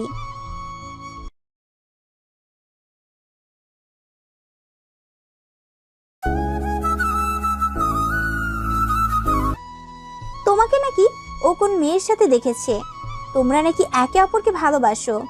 কথাটা শুনে আমার এতটা রাগ হয়েছিল যে সাথে সাথেই ওকে থাপ্পড় মেরেছি আর ওর সাথে বন্ধুত্ব শেষ করেছি। সেদিন তোমার কথা বিশ্বাস না করে অনেক বড় ভুল করে ফেলেছি। যা হবার হয়েছে, এটা নিয়ে আর চিন্তা করো না। তুমি যা করেছো ভালোই করেছো। সেই দিন তো আমার কথা বিশ্বাস করলে না, আর এখন নিজেই তো দেখলে। আমার আগেই সন্দেহ হয়েছিল। ওকে দেখে আমার মোটেই ভালো ছেলে মনে হয়নি। ও তোমার টাকা দেখে তোমার সাথে বন্ধুত্ব করেছে, তারপর তোমাকে ভালোবাসার ফাঁদে ফেলে সব সম্পত্তি ওর নামে করতে চেয়েছিল। ঠিকই বলেছো, কিন্তু ওর আর সেই সুযোগ কখনোই পাবে না। আচ্ছা, এখন এসব কথা বাদ দাও, চলো আমরা সামনের দিকটায় যাই। ওরা ওদের মতো ঘুরতে থাকে। আমি হোটেলে এসে কাজ করতে লাগলাম। কাজ শেষ করে রাতে বাসায় আসলাম। বিছানায় শুয়ে শুয়ে ভাবছি, আবার আমি একা হয়ে গেলাম। আসমাকে কি করে বোঝাবো যে রাব্বি ভালো ছেলে নয়? আমার নাম্বারও ব্ল্যাক লিস্টে রেখেছে। ও রাব্বির ভালোবাসায় অন্ধ হয়ে গেছে। একদিন আগেও কলেজে সবাই জানতো আমরা দুজন খুব ভালো বন্ধু, আর আজকে সে আসমাই আমাকে সবার সামনে থাপ্পড় মারলো। এতটা অন্ধভাবে কাউকে ভালোবাসা উচিত নয়।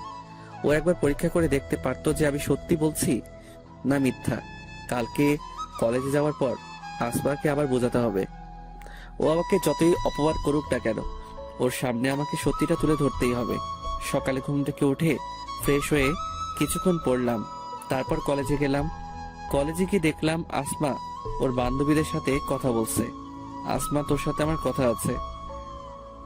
তোকে বলেছি না তুই কখনো আমার সামনে আসবি না আর কখনো আমার সাথে কথা বলবি না, তারপরও বেহায়ের মতো কেন আবার আমার কাছে এসেছিস?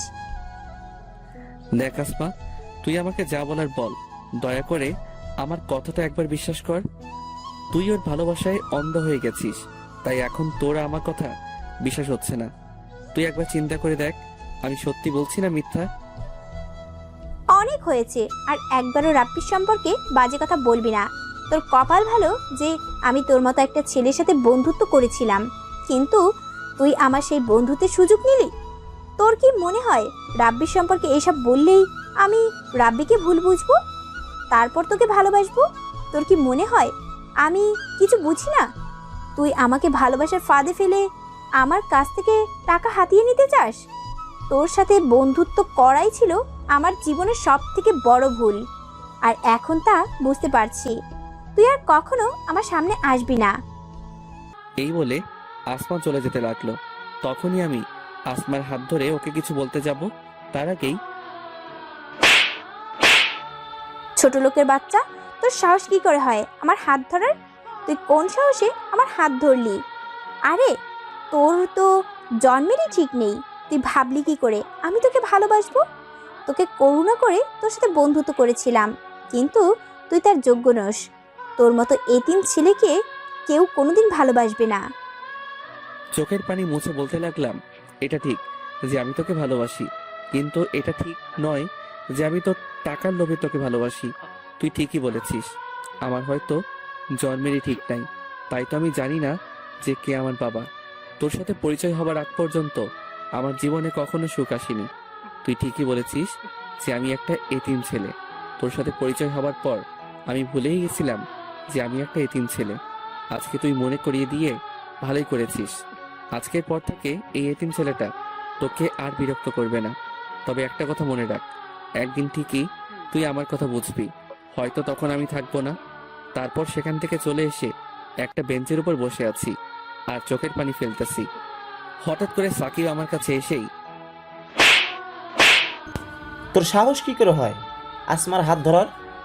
এতদিন আসমার জন্য তোকে কিছু বলতে পারিনি।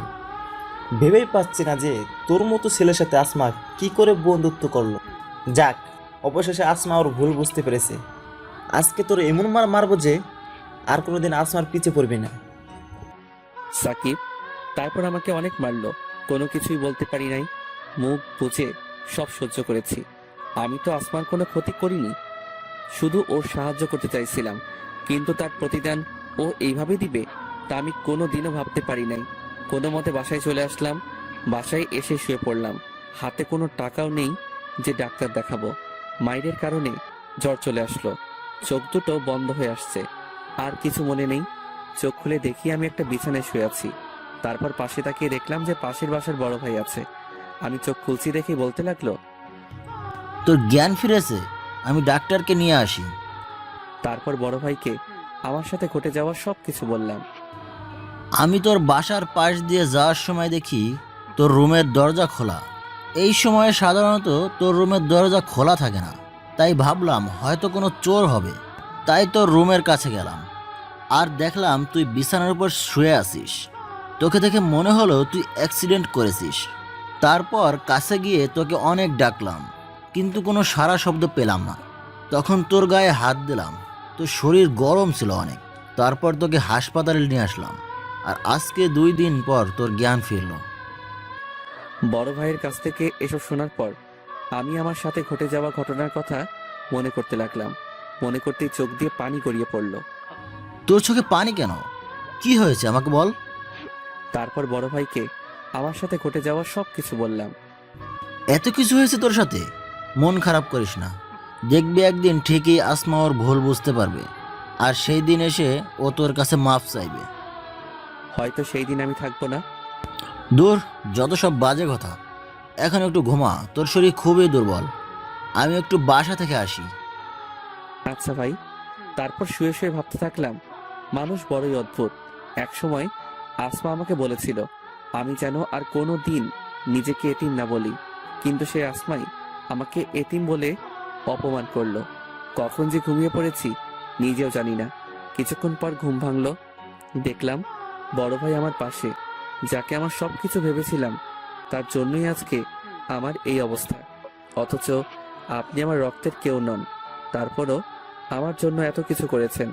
জানি না আপনার এই ঋণ আমি কিভাবে শোধ করব। অনেক বেশি কথা বলিস তুই। তোকে বলেছি ঋণ শোধ করতে, তুই না আমি তোর ঋণ কিভাবে শোধ করব জানি না। মানে? তুই ওই দিন যদি আমার বোনকে রক্ত না দিতি তাহলে হয়তো তাকে বাঁচানো যেত না। তাছাড়া তোর মতো ছেলে আমি খুব কমই দেখেছি। তোর জায়গায় যদি অন্য কোনো ছেলে থাকতো তাহলে হয়তো খারাপ পথে যেত, কিন্তু তুই ঠিক তার উল্টো। আমার বিশ্বাস একদিন তুই অনেক বড় হবি। 2 দিন হাসপাতালে থাকার পর আজকে রিলিজ দিল। এই 2 দিন বড় ভাই প্রায় সব সময়ই আমার পাশে ছিল। হাসপাতাল থেকে রিলিজ পেয়ে বাসায় চলে আসলাম। এখন অনেকটাই সুস্থ। বাসায় আসার পর রেস্ট নিয়ে হোটেলে গেলাম। অনেক দিন হোটেলে যাই না, জানি না ম্যানেজার কি বলবে। হোটেলে যাওয়ার পর আমাকে দেখেই ম্যানেজার বলল, তুমি এখানে কেন? স্যার আমি খুবই দুঃখিত এতদিন না আসার জন্য। আসলে আর কিছু বলতে হবে না। আমি কি তোমার কাছে কিছু জানতে চেয়েছি? এতদিন আসো নাই ভালো কথা, আর আসতেও হবে না। এই নাও তোমার পাওনা টাকা, আর এখান থেকে বিদায় হও। স্যার দয়া করে আমার সাথে এমনটা করবেন না। এই চাকরিটা আমার খুব প্রয়োজন। দয়া করে আমাকে চাকরি থেকে বহিষ্কার করবেন না। আপনি আমার কথাটা একবার শুনুন, তারপর যা সিদ্ধান্ত নেবেন। তোমার কোনো কথা আমি শুনতে চাই না। তুমি যদি আর এক মুহূর্তেও এখানে দাঁড়াও, তাহলে আমি দারোয়ান ডাকতে বাধ্য হব। না স্যার, তার আর দরকার হবে না, আমি চলে যাচ্ছি। তারপর সেখান থেকে চলে আসলাম। রাস্তা দিয়ে হাঁটছি আর ভাবছি, অবহেলিত জীবনটা এত কম সময়ে ইতি ঘটাবে তা ভাবতে পারিনি। জীবন সংগ্রামে বাঁচতে অনেক যুদ্ধ করেছি। আমি যত উপরে উঠছি, মানুষ আমাকে তত নিচের দিকে টেনে নিচ্ছে। জীবনে কখনো কারো ভালোবাসা পাইনি। প্রথমবার কেউ একজন আমার সঙ্গ দিয়েছিল, কিন্তু শেষ পর্যন্ত সেও আমাকে ছেড়ে চলে গেছে। আসমা ঠিকই বলেছে, আমার হয়তো জন্মেরই ঠিক নেই, তাই তো জানিও না কে আমার বাবা মা। আজকে যদি এই রাস্তায় আমার মৃত্যু হয়, তাহলে হয়তো আমার লাশটাও দাফন হবে না। এই দুনিয়া বড়ই অদ্ভুত। যে যুদ্ধ করতে চায় তাকে আরো যুদ্ধ করতে হয়। তবে একটা ইচ্ছা মনে হয় অপূর্ণই থেকে যাবে। যদি আমার পরিচয়টা একবার জানতে পারতাম, তাহলে আর কোনো কষ্ট থাকতো না। তাহলে কেউ আর বলতে পারতো না যে আমার জন্মের ঠিক নেই। শেষবারের মতো এই পৃথিবীটাকে দেখে নিচ্ছে। আত্মহত্যা করতে যাব, তখনই শুনতে পেলাম, এই আপনাকে বলেছি না আর বিরক্ত করবেন না। বারবার এসে একই কথা কেন জিজ্ঞেস করেন? বারবার জিজ্ঞেস করলে কি জামাটার দাম কমে যাবে? যেটা কিনতে পারবেন না সেটা নিয়ে পড়ে আছেন কেন? কোথা থেকে যে আসে এইসব রাস্তার মহিলা? আমি পাশে দোকানের দিকে তাকিয়ে দেখলাম দোকানদার একটা মহিলাকে এই কথাগুলো বলছে। আমি দোকানদারকে গিয়ে জিজ্ঞেস করলাম, কি হয়েছে?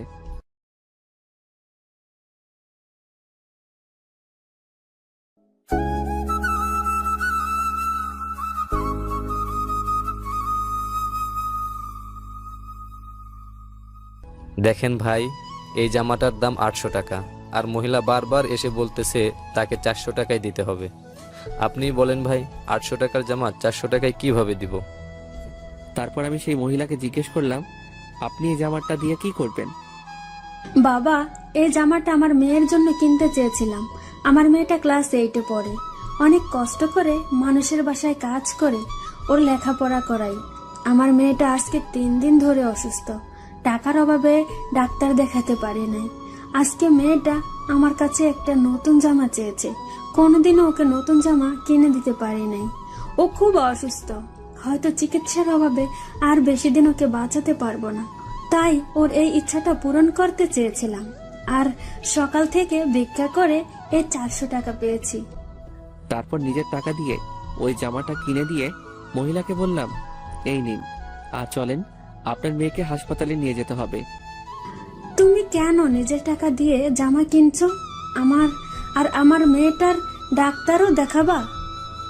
এই দুনিয়ায় আমার কেউ নেই। আমি জানি না কে আমার বাবা মা। আমি একটু আগে আত্মহত্যা করতাম, কিন্তু আল্লাহ তাআলা আমাকে তা করতে দেয়নি। হয়তো উনি আমাকে একটা পরিবার দিতে চেয়েছিলেন। এখন আমি বাঁচবো আমার মা আর বোনের জন্য বাঁচবো। আজ থেকে আপনি আমার মা, আর আপনার মেয়ে আমার বোন। কিন্তু বাবা, তুমি কেন আত্মহত্যা করতে গেলে? তারপর তাকে আমার জীবনের সবকিছু বললাম। কেঁদো না বাবা, দেখবা সব ঠিক হয়ে যাবে। তারপর তার বাসায় গেলাম, তার মেয়েকে ডাক্তারের কাছে নিয়ে গেলাম। 3 দিন পর আজকে সুস্থ হলো। আমাকে দেখে বলতে লাগলো, মা, উনি কে? আজ থেকে আমি তোমার বড় ভাই। তোমার নাম কি? কিন্তু তুমি আমার বড় ভাই কি করে হলে? তারপর মা জান্নাতকে সবকিছু খুলে বলল। জানো ভাইয়া, আমার সাথে না কেউ ভালো ব্যবহার করে না। স্কুলে সবাই আমার সাথে খারাপ ব্যবহার করে। তখন ভাবতাম যদি আমার একটা বড় ভাই থাকতো, তাহলে কেউ আমার সাথে খারাপ ব্যবহার করতে পারতো না। আমি জান্নাতকে জড়িয়ে ধরে বললাম, এখন থেকে কেউ তোর সাথে খারাপ ব্যবহার করতে পারবে না, কারণ এখন তোর ভাই আছে। জান্নাত আমাকে জড়িয়ে ধরে কাঁদতে লাগলো। জান্নাত সুস্থ হলে ওকে আর মাকে নিয়ে হাসপাতাল থেকে আমার বাসায় নিয়ে গেলাম। আল্লাহ যা করে ভালোর জন্যই করে। হয়তো তিনি আমাকে একটা পরিবার দিতে চেয়েছিলেন, তাই হয়তো আমাকে জীবিত রেখেছেন। কিন্তু আর একটা জিনিস ভেবে খুবই চিন্তা হচ্ছে, সেটা হলো কিভাবে পরিবারের খরচ চালাবো। বাসার সামনে বসে এগুলো ভাবছি, তখনই বড় ভাই বলল, পারভেজ, তোর বাসায় এরা কারা? বড় ভাইকে সবকিছু খুলে বললাম। ভালোই হয়েছে, তুই একটা পরিবার পেলি। তা তোকে এত চিন্তিত লাগছে কেন? হাসপাতালে থাকার কারণে তো হোটেলে যেতে পারি নাই, তাই চাকরিটা চলে গেছে। এখন ভাবছি কিভাবে খরচ চালাবো। এত ভাবতে হবে না, তোর তো হোটেলে কাজ করার অভিজ্ঞতা আছে। আমি তোকে অন্য একটা হোটেলে কাজ দিয়ে দেব। অনেক অনেক ধন্যবাদ ভাইয়া। আপনার এই ঋণ আমি হয়তো কোনোদিনও শোধ করতে পারবো না। আপনি না থাকলে হয়তো আমি এতদিনে বেঁচেই থাকতাম না। আর কখনো এই কথা বলবি না। আর সন্ধ্যার সময় তৈরি থাকিস, তোকে নিয়ে সেই কাজের জন্য যাব। আচ্ছা ভাই। তারপর বাসায় গিয়ে ফ্রেশ হয়ে কিছু খেয়ে জান্নাতকে নিয়ে বাসার কাছে একটা স্কুলে গেলাম। ওকে সেখানে ভর্তি করিয়ে দিলাম। দুপুরে বাসায় এসে ফ্রেশ হয়ে সবাই মিলে খেতে বসলাম। খাওয়া দাওয়ার পর একটু ঘুমালাম। সন্ধ্যায় বড় ভাইয়ের সাথে তার পরিচিত একটা হোটেলে গেলাম। বড় ভাই হোটেল ম্যানেজারের সাথে কথা বলছে। কিছুক্ষণ পর আমাকে ডাকলো। আমাকে জিজ্ঞেস করলো যে আমি কোন সময় থেকে কাজ করতে পারবো। আগের হোটেলে যে সময় করতাম ওই সময়ের কথা বললাম। তারা কালকে থেকে কাজে যোগ দিতে বলল। তারপর সেখান থেকে বাসায় চলে আসলাম। রাতে শুয়ে শুয়ে ভাবছি সবকিছু যে এত সহজে হয়ে যাবে তা ভাবতে পারি নাই। বড় ভাই আমার জন্য যা করেছে হয়তো আপনজনরাও তা করতো না। উনি খুবই ভালো একজন মানুষ। এতদিন ভাবতাম এই দুনিয়ায় আমি একা, কিন্তু এখন আমি খুবই খুশি, কারণ আমার মা আছে, জান্নাতের মতো একটা বোন আছে। এখন থেকে আর নিজেকে কখনো একা মনে হবে না। শুধু একটা জিনিসই অপূর্ণ থেকে গেল, সেটা হলো আসমা। আমি তো ওর ভালো চেয়েছিলাম, কিন্তু ও আমাকে ভুল বুঝলো, আমাকে অনেক অপমান করলো। যেদিন রাব্বি সত্যিটাও জানতে পারবে সেদিন হয়তো ওর আমাকে মনে পড়বে। হয়তো ওর সাথে বন্ধুত্ব করাই আমার উচিত হয়নি। যদি ওর সাথে বন্ধুত্ব না করতাম তাহলে হয়তো ওর মায়ায় পড়তাম না, আর এখন কষ্ট পেতাম না। আমার ভালোবাসাটা শুধুই একতরফা, কারণ এই ভালোবাসা হয়তো কখনো পূর্ণতা পাবে না। এসব ভাবতে ভাবতে ঘুমিয়ে পড়লাম। সকালে ঘুম থেকে উঠে ফ্রেশ হয়ে কিছু খেয়ে জান্নাতকে নিয়ে স্কুলে গেলাম। ওকে স্কুলে রেখে আমি কলেজে গেলাম। অনেকদিন পর কলেজে যাচ্ছি। কলেজে যাওয়ার পর একটা বেঞ্চের উপরে একা একা বসে আছি, কারণ এখনো ক্লাসের সময় হয়নি। আগে হলে আমার সাথে আসমা বসে থাকতো, কিন্তু এখন আর তা সম্ভব নয়। দূর থেকে দেখলাম আসমা ওর বন্ধুদের সাথে কথা বলছে। আসমা আমাকে দেখেনি, কারণ আমি এমন ভাবে আছি যাতে আসমার চোখ আমার উপরে না পড়ে। ও আমাকে বলেছিল আমার মুখ যাতে ওর দেখতে না হয়, তাই যতটা সম্ভব ওর থেকে দূরে থাকতে হবে। একটু আগে ভুলবশত ওর দিকে চোখ পড়েছে, না আর কখনো বেহাইয়ের মতো ওর দিকে তাকানো যাবে না। এসব ভাবছি তখন তুই লুকিয়ে লুকিয়ে আসমাকে কেন দেখছিস? পিছনে তাকিয়ে দেখলাম সাকিব আমাকে বলছে। আমি ইচ্ছে করে তাকাইনি। তো বড় সাহস, কলেজে ক্যাম্পাসে হাতে সিগারেট নিয়ে ঘুরে। মিম, তুই এসব ফালতু ছেলের কথা বাদ দে তো। ওর মতো ছেলেরা এছাড়া আর কি বা করতে পারে? তা ঠিক বলেছিস, ওকে দেখে অনেক ভদ্র ছেলে মনে হইলেও ও একটা ফালতু ছেলে। তুই এরকম একটা ছেলের সাথে কি করে যে এতদিন বন্ধুত্ব করলি, আমি তাই ভেবেই পাচ্ছি না। আগে কি করেছি তা নিয়ে ভাবলে চলবে না, সামনে কি করব তা নিয়ে ভাবতে হবে। তুই ওর কথা বাদ দে তো, অন্য কিছু বল। আচ্ছা বাদ দিলাম, এখন বল রাপি ভাইয়ের সাথে তোর রিলেশন কেমন চলছে? ভালোই চলছে। সে হলো মহাব্যস্ত মানুষ, তাই আজকাল আমাকে তেমন সময় দিতে পারে না। দেখিস পাখি যেন আবার খাঁচা ছেড়ে চলে না যায়। ধুর, কি যে বলিস না তুই। আরে মজা করলাম, রাব্বি ভাইয়া আর যাই হোক পারভেজের মতো না। কোথায় ওই ফালতু ছেলেটা আর কোথায় রাব্বি? কার সাথে যে তুই কার তুলনা করিস? আচ্ছা বাদ দে, চল এখন ক্লাসে যাই। চল। আসমা আর ওর বান্ধবীরা ক্লাসে চলে গেল। আমিও ক্লাসে এসে সবার পিছনের বেঞ্চে বসে পড়লাম। আমার সাথে যখন বন্ধুত্ব ছিল তখন ওর সাথেই সামনের বেঞ্চে বসতাম। তখন কেউই আমার সাথে খারাপ ব্যবহার করতো না। আর এখন আসমার সাথে বন্ধুত্বও নাই, আর সবার ভালো ব্যবহারও শেষ। সামনের বেঞ্চে আমার জায়গা হয় না, তাই পিছনের বেঞ্চে বসতে হয়। ক্লাস শেষ করে জান্নাতকে ওর স্কুল থেকে নিয়ে বাসায় চলে গেলাম। ফ্রেশ হয়ে কিছু খেয়ে রেস্ট নিলাম, তারপর হোটেলে গেলাম। নতুন হোটেলের ম্যানেজার অনেক ভালো, তিনি আমাকে অনেক ভালো জানেন। আর এখানে কাজ করেও অনেক আনন্দ পাচ্ছি, যা আগের হোটেলে পেতাম না। আসমা রাব্বিকে ফোন দিল, কিন্তু ফোন ব্যস্ত। দূর, কিছুই ভালো লাগছে না। এই রাব্বিটা না মনে হয় সারা দিনই ব্যস্ত থাকে। এখন একবার ফোন দিয়ে দেখি। কেমন আছো বাবু? ভালো না। কেন, কি হয়েছে? তুমি আগের মতন আর আমার সাথে কথা বলো না, আমাকে সময় দাও না। সরি বাবু, আসলে ইদানিং খুব ব্যস্ত থাকি তো তাই। এখন থেকে আবার তোমাকে আগের মতো সময় দেব। রাগ করো না বাবু, প্লিজ। আচ্ছা, মনে থাকে জানো। কালকে সকালে নদীর পাড়ে ঘুরতে যাব আমরা, ঠিক আছে? আচ্ছা ঠিক আছে। এখন ঘুমাও বাবু, গুড নাইট।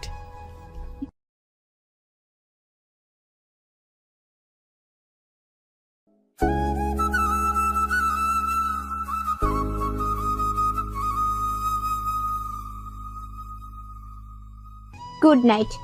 রাব্বির সাথে কথা বলার পর এখন অনেক ভালো লাগছে। এখন শান্তিতে ঘুমাতে পারবো। হঠাৎ একটা জিনিস মনে পড়ে গেল, সেটা হলো শাড়ি। পারভেজ আমার জন্মদিনে আমাকে একটা শাড়ি দিয়েছিল। না, ওর কোনো কিছুই আমার কাছে রাখা সম্ভব নয়। কালকে আগে কলেজে যেতে হবে, তারপর ওকে শাড়িটা দিয়ে রাব্বির সাথে ঘুরতে যাব। তার আগে রাব্বিকে বলে নেই যে কালকে আগে কলেজে যেতে হবে। রাব্বির নাম্বারে ফোন দিলাম, কিন্তু ওয়েটিং। আবার দিলাম, তাও ওয়েটিং। কিছুক্ষণ পর রাব্বি কল দিল। সরি বাবু, আসলে এক বন্ধুর সাথে খুবই গুরুত্বপূর্ণ একটা কথা বলছিলাম তো। ও, তা কিসের জন্য কল দিলা? আসলে কালকে আমাকে আগে কলেজে যেতে হবে, তারপর কলেজ থেকে তোমার সাথে যাব। আচ্ছা, আমি তোমাকে কলেজ থেকে এসে নিয়ে যাব। আচ্ছা। অনেক রাত হয়ে গেছে, এখনো বাসায় যেতে পারিনি। না জানি মা আর জান্নাত কত চিন্তা করছে। মোবাইলও তো নাই কারো কাছে যে ফোন দিব। আমার কাছে যে মোবাইলটা ছিল ওটা তো আসমার। ওর সাথে যখন বন্ধুত্ব ছিল তখন ও আমাকে দিয়েছিল, আর এখন তো বন্ধুত্ব নাই, তাই এখন আর ব্যবহার করি না। প্যাকেটে ভরে যত্ন সহকারে রেখে দিয়েছি।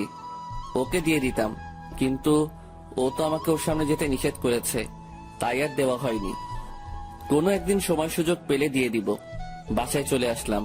আসার পরই মা বলল, আজকে এত দেরি হলো কেন বাবা? আজকে হোটেলে কাজের চাপ অনেক বেশি ছিল, তাই আসতে দেরি হয়েছে। তা তোমরা খেয়েছো? তোকে ছাড়া কি করে খাই বাবা? জান্নাত তো খাইনি। না, শুধু শুধু এত রাত পর্যন্ত না খেয়ে থাকলে কেন? তোমাদের কত কষ্ট হয়েছে না? তুমি অসুস্থ মানুষ, জান্নাত তো ছোট মানুষ, আর কখনো এমন করবে না। তুমি যত যাই বলো না কেন ভাইয়া, আমরা তোমাকে ছাড়া কখনো খাবো না। হয়েছে, আপনার আর পাকনামি করতে হবে না। এখন সবাই মিলে ভাত খাবো। খেয়ে দিয়ে শুয়ে পড়লাম। সকালে ঘুম থেকে উঠে ফ্রেশ হয়ে কিছু খেয়ে জান্নাতকে নিয়ে বেরিয়ে পড়লাম। ও, একটা জিনিসই তো নেওয়া হয়নি। তাড়াতাড়ি করে মোবাইলটা ব্যাগের ভিতরে ভরে নিলাম। প্রতিদিনই মোবাইলটা নিয়ে যাই, যখন সুযোগ পাবো তখনই দিয়ে দিব।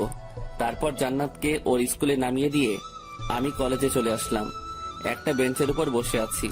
হঠাৎ পেছন থেকে আসমার কণ্ঠের মতো কিছু শুনতে পেলাম। তাকিয়ে দেখলাম আসমা আমাকে ডাকছে, আর ওর হাতে একটা প্যাকেটটা আমার হাতে দিয়ে বলতে লাগলো, এটা তোর দেওয়া সেই শাড়িটা। আমি চাই না তোর কিছু আমার কাছে থাকুক। এতদিন মনে ছিল না, তাই দিতে পারিনি। তারপর আমিও ব্যাগ থেকে মোবাইলটা বের করে ওকে দিয়ে দিলাম। আমার মতো রাস্তার ছেলের হাতে এটা শোভা পায় না। আপনার মোবাইল আপনার কাছেই রাখুন। আপনার সামনে দিতে নিষেধ করেছিলেন, তাই এতদিন দেওয়া হয় নাই। ভালো করেছিস দিয়েছিস, সব জিনিস সবার জন্য না। এই বলে আসমা চলে গেল। রাব্বিকে ফোন দিয়ে আসতে বললাম। ও আসার পর নদীর পাড় ঘুরতে গেলাম। নদীর পাশেই একটা পার্ক আছে, খুবই সুন্দর। পার্কের একটা বেঞ্চের উপর বসে দুজনে গল্প করছি। আচ্ছা বাবু, তুমি আমাকে ভালোবাসো তো? এটা কি ধরনের প্রশ্ন রাব্বি? আরে রাগ করো কেন, আমি তো শুধু এমনিতেই জিজ্ঞেস করলাম। আমি যদি কিছু বলি তুমি রাগ করবে না তো? রাগ কেন করব? আচ্ছা, আমি যদি তোমার কাছে কিছু চাই তুমি দিবে? দেওয়ার চেষ্টা করব, বলো কি চাই। আমি তোমার সাথে রুম ডেট করতে চাই আসমা। কি বলছো তুমি এসব? তোমার মাথা ঠিক আছে তো? তুমি এভাবে রিয়াক্ট কেন করছো? এটা তো আজকালকার যুগের কমন ব্যাপার, তাই না? এটা সবাই করে। সবাই করে তার মানে এটা নয় যে আমাদেরও করতে হবে। আর বিয়ের আগে আমি কখনোই এসব করতে পারবো না। বিয়ে তো আমরা করবই, তাহলে করলে সমস্যা কি? আমরা বিয়ে করব, এখনো করিনি। দেখো আসমা, আমার সব ফ্রেন্ডরাই রিলেশন করে, আর ওরা ওদের গার্লফ্রেন্ডের সাথে রুম ডেটও করেছে। আর সবাই এটা করে, আজকালকার রিলেশনই এমন। তার মানে তুমি আমার সাথে রুম ডেট করে তোমার ফ্রেন্ডদের এটা বোঝাতে চাও যে তুমি আমার সাথে রুম ডেট করেছো, আর আজকালকার রিলেশন কেমন তা জানার প্রয়োজন বোধ করছি না। আমি সেটা বোঝাতে চাইনি, আমি শুধু তোমাকে এটা বোঝাইছি যে এরকমটা এখন সচরাচর হয়ে থাকে। আমি এটা ভেবে পাচ্ছি না যে তুমি এরকম নিচু চিন্তা ভাবনা কি করে করতে পারো। আমি এই বিষয়ে তোমার সাথে আর কোনো কথা বলতে চাই না। আমি চললাম। রাগ করেই সেখান থেকে চলে আসলাম। এতটা রাগ হয়েছে রাব্বির উপর তা বলার মতো না। ও কি করে আমায় এমন প্রস্তাব দিতে পারে আমি সেটাই ভেবে পাচ্ছি না। বাসায় চলে আসলাম, কিছুই ভালো লাগছে না। দুপুরে না খেয়েই শুয়ে পড়লাম। বিকালে মিম ফোন দিল। আজকে কলেজে আসলি না কেন? রাব্বির সাথে ঘুরতে গিয়েছিলাম। তোর কণ্ঠ এমন লাগছে কেন? রাব্বি ভাইয়ের সাথে কি কিছু হইছে? না, ভালো লাগছে না, পরে কথা বলবো। আচ্ছা, আমি তোর বাসায় আসছি। ফোনে কথা বলতেও ভালো লাগছিল না। পার্কে থেকে আসার পর রাব্বি আমাকে অনেক কল মেসেজ দিয়েছিল, কিন্তু আমি রাগের কারণে রিপ্লাই করি নাই। কিছুক্ষণ পর মিম আসলে ওর সাথে ছাদে গেলাম। এখন আমাকে বল তো তোর কি হয়েছে? আন্টির কাছে শুনলাম এখন পর্যন্ত কিছু খাসনি। রাব্বির উপর রাগ করেছি। কেন, কি হয়েছিল? ও আজকে পার্কে আমাকে রুম ডেট করতে অফার করেছিল। কি? তা তুই কি বললি? ওর সাথে ঝগড়া করে চলে এসেছি। তা এর সাথে ভাত না খাওয়ার কি সম্পর্ক? আমার কিছুই ভালো লাগছিল না। আমি ভেবে পাচ্ছি না ও এরকমটা কি করে করতে পারে। আমিও ভেবে পাচ্ছি না যে রাব্বি ভাইয়া এটা কি করে বলতে পারলো। আপাতত এসব চিন্তা মাথা থেকে বাদ দে। তারপর মিমের সাথে আরো কিছুক্ষণ কথা বললাম। কথা বলা শেষ করে বাড়িতে চলে আসলো। হোটেলে এসে কাজ করতেছিলাম, হঠাৎই শুনতে পেলাম, আমি আর তোমাকে সহ্য করতে পারছি না। আমাদের উচিত আলাদা হয়ে যাওয়া। আমিও এটাই চাই। তোমার মতো মেয়ের সাথে রিলেশন চালিয়ে যাওয়া সম্ভব নয়। এখন তো শব্দ আমার, তুমি তো ধোয়া তুলসী পাতা। সব সমস্যার মূলে তুমি। সব দোষ আমার উপর চাপিয়ে দিয়ে নিজের সাধু সেজেছ।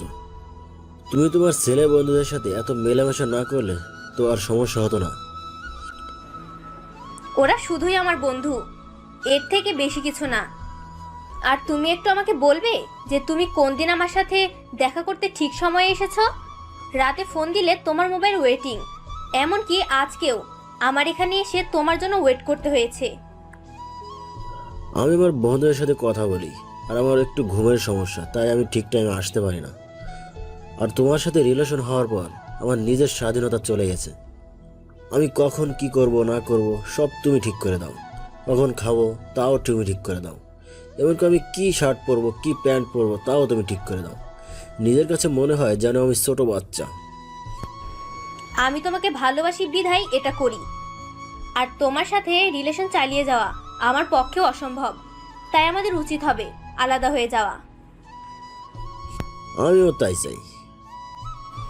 এতক্ষণ দাঁড়িয়ে দাঁড়িয়ে তাদের সব কথা শুনলাম। ভাইয়া যদি কিছু মনে না করেন, আমি কি আপনাদের মাঝে কিছু বলতে পারি? বলুন। আচ্ছা, আপনারা দুজন কি একে অপরকে ভালোবাসতেন? অবশ্যই বাসতাম। আমার মনে হয় আপনাদের কারো মধ্যেই প্রকৃত ভালোবাসা ছিল না। আপনার এরকম কেন মনে হলো? দেখুন, ভালোবাসার মানে পাওয়া না, ভালোবাসার মানে হলো একে অপরকে স্যাক্রিফাইস করা। কিন্তু আপনারা দুজনে কেবল নিজেদের দিকটাই ভেবেছেন। আপনি ভেবেছেন আপনার বয়ফ্রেন্ড আপনার কথা মতো চলুক, আর আপনি ভেবেছেন আপনার গার্লফ্রেন্ড আপনার সব কথা মেনে চলুক।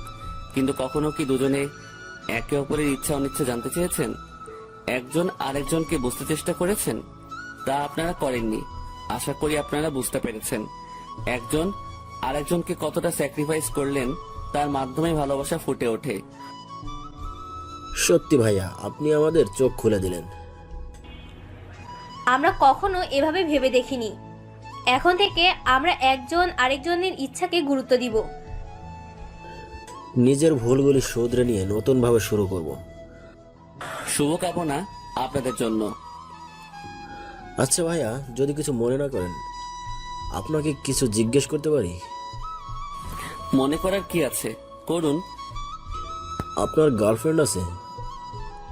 না, একজনকে ভালোবাসতাম, কিন্তু সেটা একটা কথা জোর দিয়ে বলতে পারি, ওই মেয়ে জীবনে অনেক বড় ভুল করলো। হয়তো এর জন্য সে সারা জীবন পস্তাবে।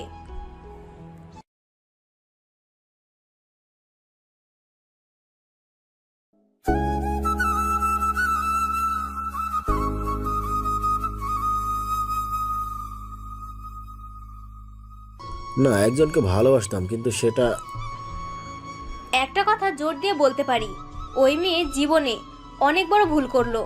হয়তো এর জন্য সে সারা জীবন রেস্টুরেন্টের মেয়েটার কথা মনে পড়ে গেল। মেয়েটা আসমাকে নিয়ে যা বলেছিল, হয়তো তা কখনো সত্যিই হবে না। কারণ আসমা আমাকে কোনো দিনও ভালোবাসবে না। ও রাব্বিকে অনেক ভালোবাসে। জানি না রাব্বি ওকে ভালোবাসে কিনা, কিন্তু আমি চাই আসমা সুখে থাকুক। ওকে ভুলে যেতে চাই, কারণ ওর সাথে যখন আমার পরিচয় হয়েছিল তখন আমার কেউ ছিল না, কিন্তু এখন আমার একটা পরিবার হয়েছে। আমাকে তাদের দেখাশোনা করতে হবে। শুধু শুধু ওর কথা ভেবে বসে থাকলে চলবে না। এসব ভাবতে ভাবতেই ঘুমিয়ে পড়লাম, আর ওইদিকে আসমা রাব্বির কথা ভাবতে ভাবতে ঘুমিয়ে গেলাম। ঘুম থেকে উঠে ফ্রেশ হয়ে কিছু খেলাম, তারপর রাব্বিকে ফোন দিয়ে বেরিয়ে পড়লাম। পার্কে গিয়ে রাব্বির জন্য অপেক্ষা করতেছি। কিছুক্ষণ পর রাব্বি চলে আসলো।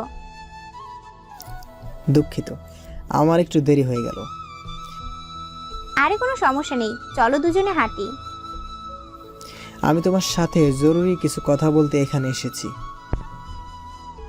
আচ্ছা বলো। আমি তোমাকে ভালোবাসি না আসমা। কি বলছো এসব? তোমার মাথা ঠিক আছে তো? আমি যা বলছি ভেবেই বলছি। আসলে তোমার সাথে রিলেশনের যাওয়ার আগে আমার আরও একটা রিলেশন ছিল, ওর নাম লাবণী। আমাদের পরিবারেরাও মেনে নিয়েছিল, তারা আমাদের বিয়েও ঠিক করেছিল। কিন্তু হঠাৎই একটা ভুল বোঝাবুঝির কারণে আমাদের সম্পর্কটা ভেঙে যায়। তারপর আমি খুবই ডিপ্রেশনে ভুগি।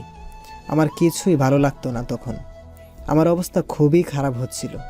তারপর হঠাৎ একদিন আমি তোমাকে দেখি, তুমি তোমার বান্ধবীদের সাথে হেসে হেসে কথা বলছিলে। কেন জানি না, আমার খুবই ভালো লেগেছিল তোমার হাসিটা। তুমি যতক্ষণ কথা বলছিলে ততক্ষণ আমি তোমার দিকে তাকিয়েছিলাম। এমনিতে লাবণীর সাথে ব্রেকআপ হবার পর আমি ভীষণ হতাশ হয়ে পড়েছিলাম। তারপর তোমাকে প্রপোজ করি, আর তুমিও রাজি হয়ে গেলে। কিন্তু আমি তোমাকে মন থেকে মেনে নিতে পারছিলাম না, কারণ আমি লাবণীকে অনেক ভালোবেসে ফেলেছিলাম। প্রথম তোমাকে অনেক ভালো লাগতো, তাই তো তোমাকে পারভেজের সাথে মিশতে বারণ করেছিলাম। কিন্তু হঠাৎ একদিন লাবণী আমাকে ফোন করে, ও আমাকে সরি বলে। আর আবার আমার জীবনে ফিরে আসতে চাইলো। আসলে ওর সাথে ব্রেকআপ হওয়ার জন্য শুধু ও দায়ী ছিল না, আমিও সমানভাবে দোষী ছিলাম, তাই ওকে মেনে নিয়েছিলাম। আর আমাদের দুই পরিবারও আমাদের এক হওয়াতে অনেক খুশি, কারণ তারা চাইতো আমরা যাতে একসাথে থাকি। ওর বাবা আর আমার বাবা বন্ধু ছিলেন, তাই তারা চাইতো আমরা যাতে একে অপরের সাথে থাকি। আর ওই দিন রেস্টুরেন্টে আমি লাবণীর সাথেই কথা বলছিলাম। পারভেজ তোমাকে যা বলেছে তা সবই সত্যি, কিন্তু তুমি পারভেজের সাথে যা করেছিলে তা যখন আমার কাছে এসে বললে, তখন আমি অনেক অবাক হয়েছিলাম এটা ভেবে যে তুমি আমাকে এতটা বিশ্বাস করো। আমি খুবই চিন্তায় পড়ে গেলাম। লাবণীকেও তোমার কথা বলি নাই, ও জানতে পারলে হয়তো আবার আমাকে ছেড়ে চলে যাবে। আর তুমিও আমাকে অনেক ভালোবাসো। ভেবে পাচ্ছিলাম না কিভাবে তোমার সাথে ব্রেকআপ করব।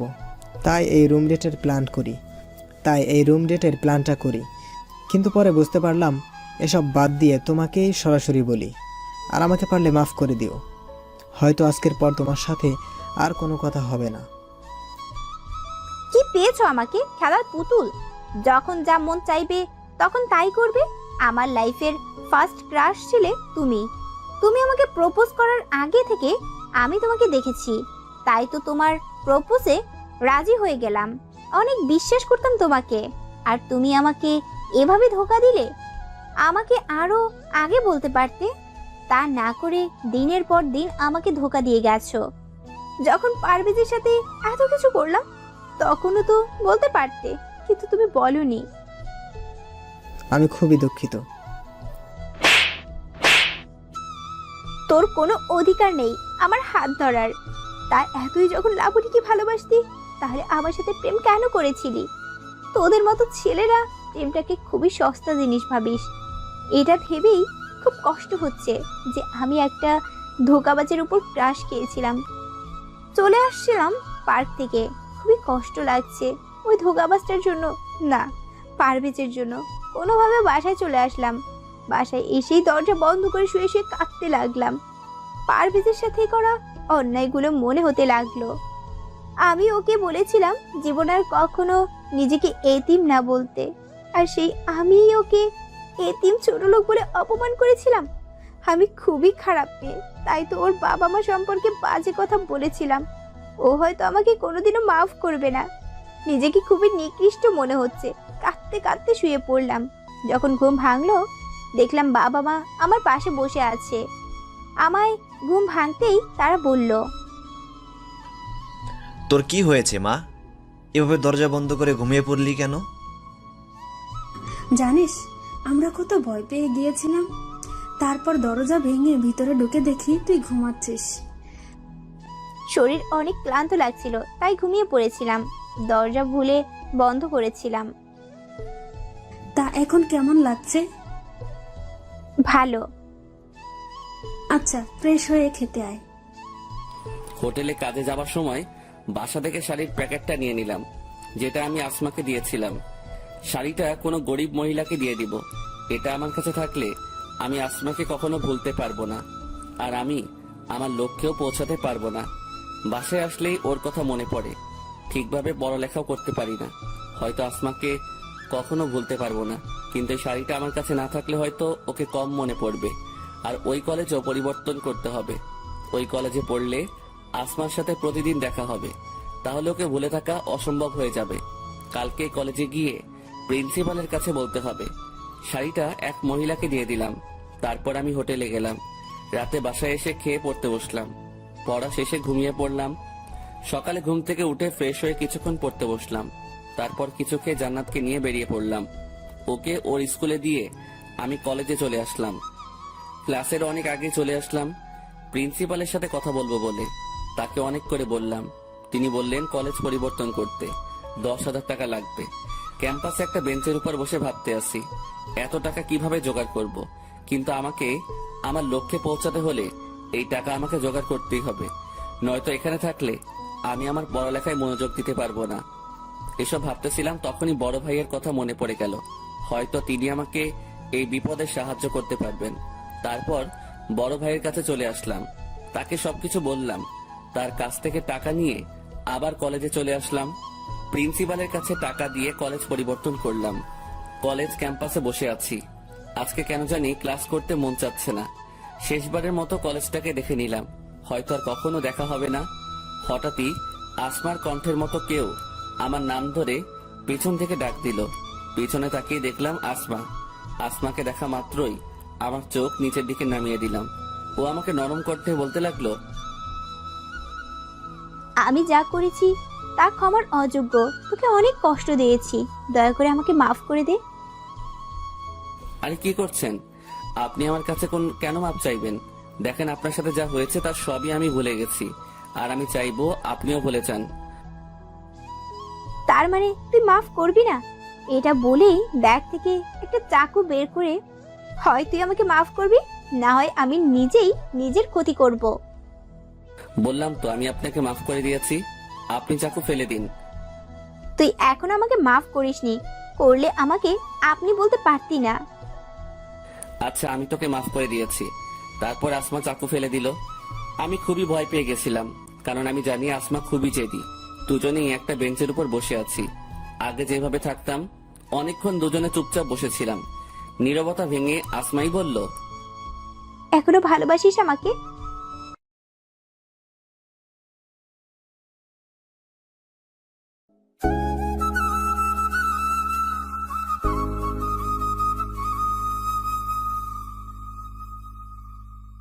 আচ্ছা, আমি তোকে মাফ করে দিয়েছি। তারপর আসমা চাকু ফেলে দিল। আমি খুবই ভয় পেয়ে গেছিলাম, কারণ আমি জানি আসমা খুবই জেদি। দুজনেই একটা বেঞ্চের উপর বসে আছি। আগে যেভাবে থাকতাম, অনেকক্ষণ দুজনে চুপচাপ বসেছিলাম। নীরবতা ভেঙে আসমাই বলল, এখনো ভালোবাসিস আমাকে? না। কেন? আগে তো বাসতি। তখন অনুভূতিগুলো জীবিত ছিল, এখন মরে গেছে। আবার জাগিয়ে তুলবি? তা সম্ভব নয়। কেন? আগে এই পৃথিবীতে আমার কেউ ছিল না, এখন আমার এক মা আর বোন আছে। তারাই এখন আমার সব। আগে আমার জীবনের কোনো লক্ষ্য ছিল না, কিন্তু এখন আছে। আর তার জন্য তোকে ভুলে থাকাটা খুবই জরুরি। আমি খুবই খারাপ একটা মেয়ে, তাই তো তোর সাথে ওরকমটা করতে পেরেছি। তুই পারবি আমাকে ভুলে থাকতে? তুই না আমাকে অনেক ভালোবাসিস? পারতে হবে, আর তার জন্যই আমি কলেজ পরিবর্তন করব। এখানে থাকলে হয়তো তোকে ভুলে থাকা সম্ভব না। তুই কলেজ কেন পরিবর্তন করবি? তোকে আমার ভালোবাসতে হবে না। তারপরও তুই প্লিজ আমাকে ছেড়ে যাস না। তুই চলে গেলে আমি কিন্তু নিজের ক্ষতি করব। তুই ভালো করে জানিস আমি চাই না তোর কোনো ক্ষতি হোক, তাই হয়তো তুই এভাবে বলছিস। কিন্তু তুই যদি আমার সত্যি ভালো চাস, তাহলে নিজের কোনো ক্ষতি করবি না। আমি তোকে ছাড়া বাঁচতে পারবো না। তোর মতো করে কেউ আমাকে ভালোবাসতে পারবে না। তুই প্লিজ আমাকে ছেড়ে যাস না। যদি কখনো জীবনে বড় হতে পারি, তাহলে আবার তোর কাছে ফিরে আসবো। আর যদি না পারি, তাহলে হয়তো আর কোনো দিনও আমাদের দেখা হবে না। আমি তোর ফিরে আসা পর্যন্ত অপেক্ষা করব। তোকে শুধু একটা কথাই বলতে চাই, যদি আমাকে সত্যি চাস, তাহলে নিজের কোনো ক্ষতি করবি না। সব সময় ভালো থাকবি, হাসি খুশি থাকবি। তুই অনেক ভালো একটা মেয়ে। এটা বলে সেখান থেকে চলে আসলাম। পিছনে তাকালাম না। জানি আসমা বেঞ্চের উপর বসে কাঁদতেছে। কাঁদুক, কাঁদলে হয়তো কষ্ট কম হবে। জানি না কখন আসমার যোগ্য হতে পারবো কিনা। এখন জীবনের একটাই লক্ষ্য, সেটা হলো ভালো পড়ালেখা করে ভালো চাকরি করা, যাতে পরিবারের খেয়াল রাখতে পারি। যদি কখনো আসমাদের সমকক্ষ হতে পারি, তাহলে ওর কাছে ফিরে আসবো অবহেলিত ভালোবাসার জন্য। আর যদি না পারি, তাহলে মুছে ফেলতে হবে জীবন থেকে আসমা নামটি। আজকে নিজের দোষে পারভেজকে হারালাম। যখন ও কাছে ছিল তখন বুঝতে পারি নাই, আর এখন দূরে চলে যাওয়ায় কষ্ট পাচ্ছি। জানি না ওকে আর পাবো কিনা। এসব ভাবতেছি আর বেঞ্চের উপর বসে কাঁদতেছি। তখনই মিম আসলো। তোর কি হইছে আসমা? এভাবে বেঞ্চের উপর বসে কান্না কেন করছিস?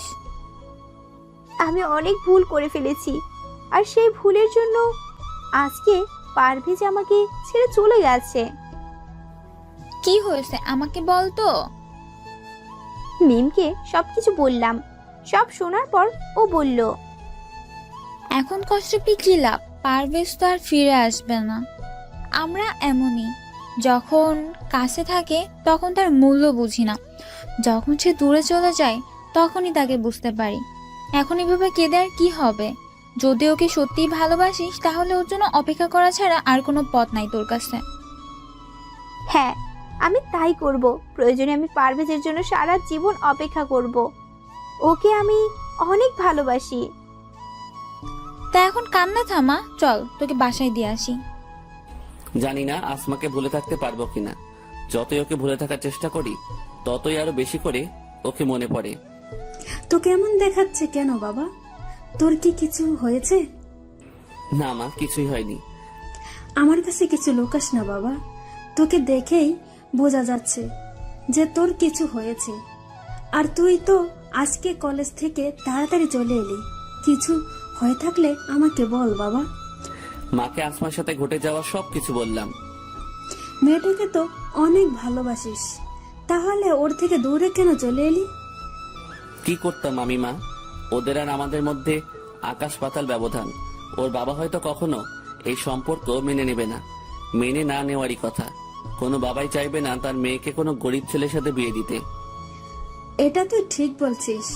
হয়তো আসমার বাবা তার মেয়ের সুখের জন্য রাজি হতো। আর তুই কি পারবি আসমাকে বলে থাকতে? তুই ঠিকই কষ্ট পাবি, আর আমরা চাই না তুই কষ্ট পাস। মিম আমাকে বাসায় পৌঁছে দিয়ে গেল। রুমে এসে কান্না করতে লাগলাম। কিছুক্ষণ পর বাবা মা আমার রুমে আসলো। মা, তুই কি অসুস্থ? মিম তোকে বাসায় দিয়ে গেল। এ কি, তুই কান্না কেন করছিস? কি হয়েছে মা, আমাদের বল। ও আমাকে ছেড়ে চলে গেছে মা। আমার নিজের ভুলের জন্য ওকে হারালাম। কার কথা বলছিস তুই? মা বাবাকে পারভেজের ব্যাপারে সবকিছু বললাম। ওই ছেলের এত সাহস যে আমার মেয়েকে কষ্ট দেয়। তুই চিন্তা করিস না মা, পারভেজের সাথেই তোর বিয়ে দেব। তুই শুধু ওর ঠিকানা দে। কিন্তু ও রাজি হবে না বাবা। তা নিয়ে তুই চিন্তা করিস না। আমার মেয়ে কষ্ট পাবে ওই ছেলের জন্য, তা আমি হতে দেব না। বিছানায় শুয়ে আছি, তখনই কে যেন দরজা নক করলো। মা গিয়ে দরজা খুলে দিল। কিছুক্ষণ পর আমাকে ডাক দিল। মা, এই লোকটা কে? আমি আসমার বাবা। আমি জানতে এসেছি তুমি আমার মেয়েকে ছেড়ে কেন চলে এলে। আমি জানি তুমি আসমাকে ভালোবাসো, আর ভবিষ্যতেও বাসবে। ওর যোগ্য হয়ে ওর কাছে ফিরে আসবে। মানুষের যোগ্যতা তার চরিত্রে ফুটে ওঠে। আর তুমি যদি আমাকে অন্য 5টা মেয়ের বাবার মতো ভাবো তাহলে ভুল ভাববে। আমি মোটেও সেরকম নই। আমরা এখন পর্যন্ত আসমার কোনো ইচ্ছা অপূরণ রাখিনি। ও যা চেয়েছে তাই দিয়েছি। ওকে কোনোদিনও কষ্ট পেতে দেইনি। আর আজকে প্রথমবার ও কষ্ট পেল, শুধু তোমার জন্য। দেখো, আমি চাই তুমি আসমাকে বিয়ে করো। তোমার পরিচয় জানার দরকার নেই, আমরা শুধু তোমাকে জানলেই হবে। মাফ করবেন আমাকে, আমি এখন আসমাকে বিয়ে করতে পারবো না। আপনি যতটা সহজভাবে বলে দিলেন, জীবনটা ততটা সহজ নয়। আসমার 1 মাসে যা খরচ, তা হয়তো আমি 6 মাসেও আয় করতে পারি না। আর এখন আমার যা অবস্থা, তাতে আসমাকে বিয়ে করা সম্ভব নয়। তুমি আমার অফিসে কাজ করবে, তাহলে তো আর কোনো সমস্যা থাকলো না। কিন্তু আমি কষ্ট না করে কোনো কিছু পেতে চাই না। কষ্ট না করে পেলে তার কোনো মূল্য থাকে না। আমি আমার যোগ্যতা অনুযায়ী কাজ করব। আচ্ছা, তুমি তোমার যোগ্যতা অনুসারে আমার অফিসে কাজ করবে, পাশাপাশি লেখাপড়া করবে। দেখো বাবা, আসমা তোমাকে ছাড়া বাঁচতে পারবে না। ও খুবই আবেগী একটা মেয়ে, খুব অল্পতেই মানুষকে বিশ্বাস করে ফেলে। ওকে কোনোদিনও এভাবে কাঁদতে দেখিনি, আজকে প্রথমবার দেখলাম। দয়া করে তুমি আপনি আসমাকে আমার সাথে বিয়ের কথা বলবেন না, এটা ওর জন্য সারপ্রাইজ। আচ্ছা ঠিক আছে, তবে আমি চাই তুমি সকালে তোমার দেওয়া বাড়িতে ওঠো। প্লিজ কিছু মনে করো না। আমি এটা দেব না, অফিস থেকে তোমাকে দেওয়া হবে। তার বিনিময়ে মাসিক বেতন থেকে টাকা কেটে রাখা হবে। তোমার বেতন থেকে তোমরা সেই বাড়িতে উঠবা, সেখানেই বিয়ের কার্যক্রম হবে। আচ্ছা ঠিক আছে। তাহলে আমি এখন চলি, কালকেই তোমাদের বিয়ে হবে। বাবা, পারভেজ কি বললো? ও রাজি হয়নি মা। আমি জেদ করে তোর বিয়ে অন্য এক জায়গায় ঠিক করে ফেলেছি। এটা কি হয়ে গেল? তুই যদি এই বিয়ে না করিস তাহলে আমার মরা মুখ দেখবি। কথাটা আমি বলে গেলাম, মনে রাখিস। এটা কি হয়ে গেল? আমি পারভেজকে ছাড়া অন্য কাউকে কি করে বিয়ে করব? ও তো আমাকে বলেছিল যে আমার কাছে ফিরে আসবে, কিন্তু এই বিয়ে না করলে বাবা আত্মহত্যা করবে, আর আমি তা কিছুতেই হতে দিব না। প্রয়োজনে বাবার জন্য নিজের ভালোবাসা বিসর্জন দেব। আজকে আমার বিয়ে, কিন্তু আমার তাতে কোনো খেয়াল নেই। আমি শুধু পারভেজের কথা ভেবেই চলেছি। কার সাথে আমার বিয়ে হচ্ছে তা জানারও ইচ্ছে নেই। কবুল বলার সময় বারবার চোখের সামনে পারভেজের মুখটা ভেসে উঠল। তখনই বাবার কথা মনে পড়ে গেল। তারপর কবুল বলে দিলাম। বাসর ঘরে বসে আছি। শুনেছি এই দিনটা নাকি মেয়েদের জীবনের শ্রেষ্ঠ রাত, কিন্তু আমার কাছে আজাবের মতন মনে হচ্ছে। কিছুক্ষণ পর কেউ একজন বাসর ঘরে প্রবেশ করলো, তারপর বলল, শুনেছি বাসর ঘরে স্বামী আসলে তাকে সালাম দিতে হয়, কিন্তু আপনি তা জানেন না মনে হচ্ছে। দেখুন, আপনাকে আমি স্বামী হিসেবে মানতে পারবো না। আমি অন্য একজনকে ভালোবাসি, বাবার জন্য বিয়েটা করেছি। আপনি বললেই তো আর হবে না। আপনি আমার বউ, আপনার উপর আমার অধিকার আছে, আর আমি আমার অধিকার আদায় করেই ছাড়বো। দেখুন, ভালো হবে না কিন্তু। যখনই সামনে তাকালাম আমি অবাক পারভেজকে দেখে। তুমি আমাকে অনেক কষ্ট দিয়েছো, তাই তোমাকে তার শাস্তি দিলাম। তুমি জানো আমি কতটা কষ্ট পেয়েছি? আর কখনো কষ্ট দিব না। তোমাকে অনেক ভালোবাসবো। আমি খুবই দুঃখিত তোমাকে অপমান করার জন্য। দয়া করে আমাকে মাফ করে দাও। এসব কথা এখন বাদ দাও। রাজ্যে ফুরিয়ে যাচ্ছে, বাসর করবো কখন? আজকে কোনো বাসর হবে না। কেন? তুমি আমাকে কষ্ট দিয়েছো তাই। তুমি বললেই তো আর আমি মানবো না। আমি আমার অধিকার ঠিকই বুঝে নিব। এটা বলেই আসমাকে জড়িয়ে ধরলাম। এই সবাই দেখছে তো, লাইট বন্ধ করো। লাইট বন্ধ করে আসমাকে নিয়ে সুখের সাগর পাড়ি দিতে গেলাম। সবাই দোয়া করবেন। সমাপ্ত।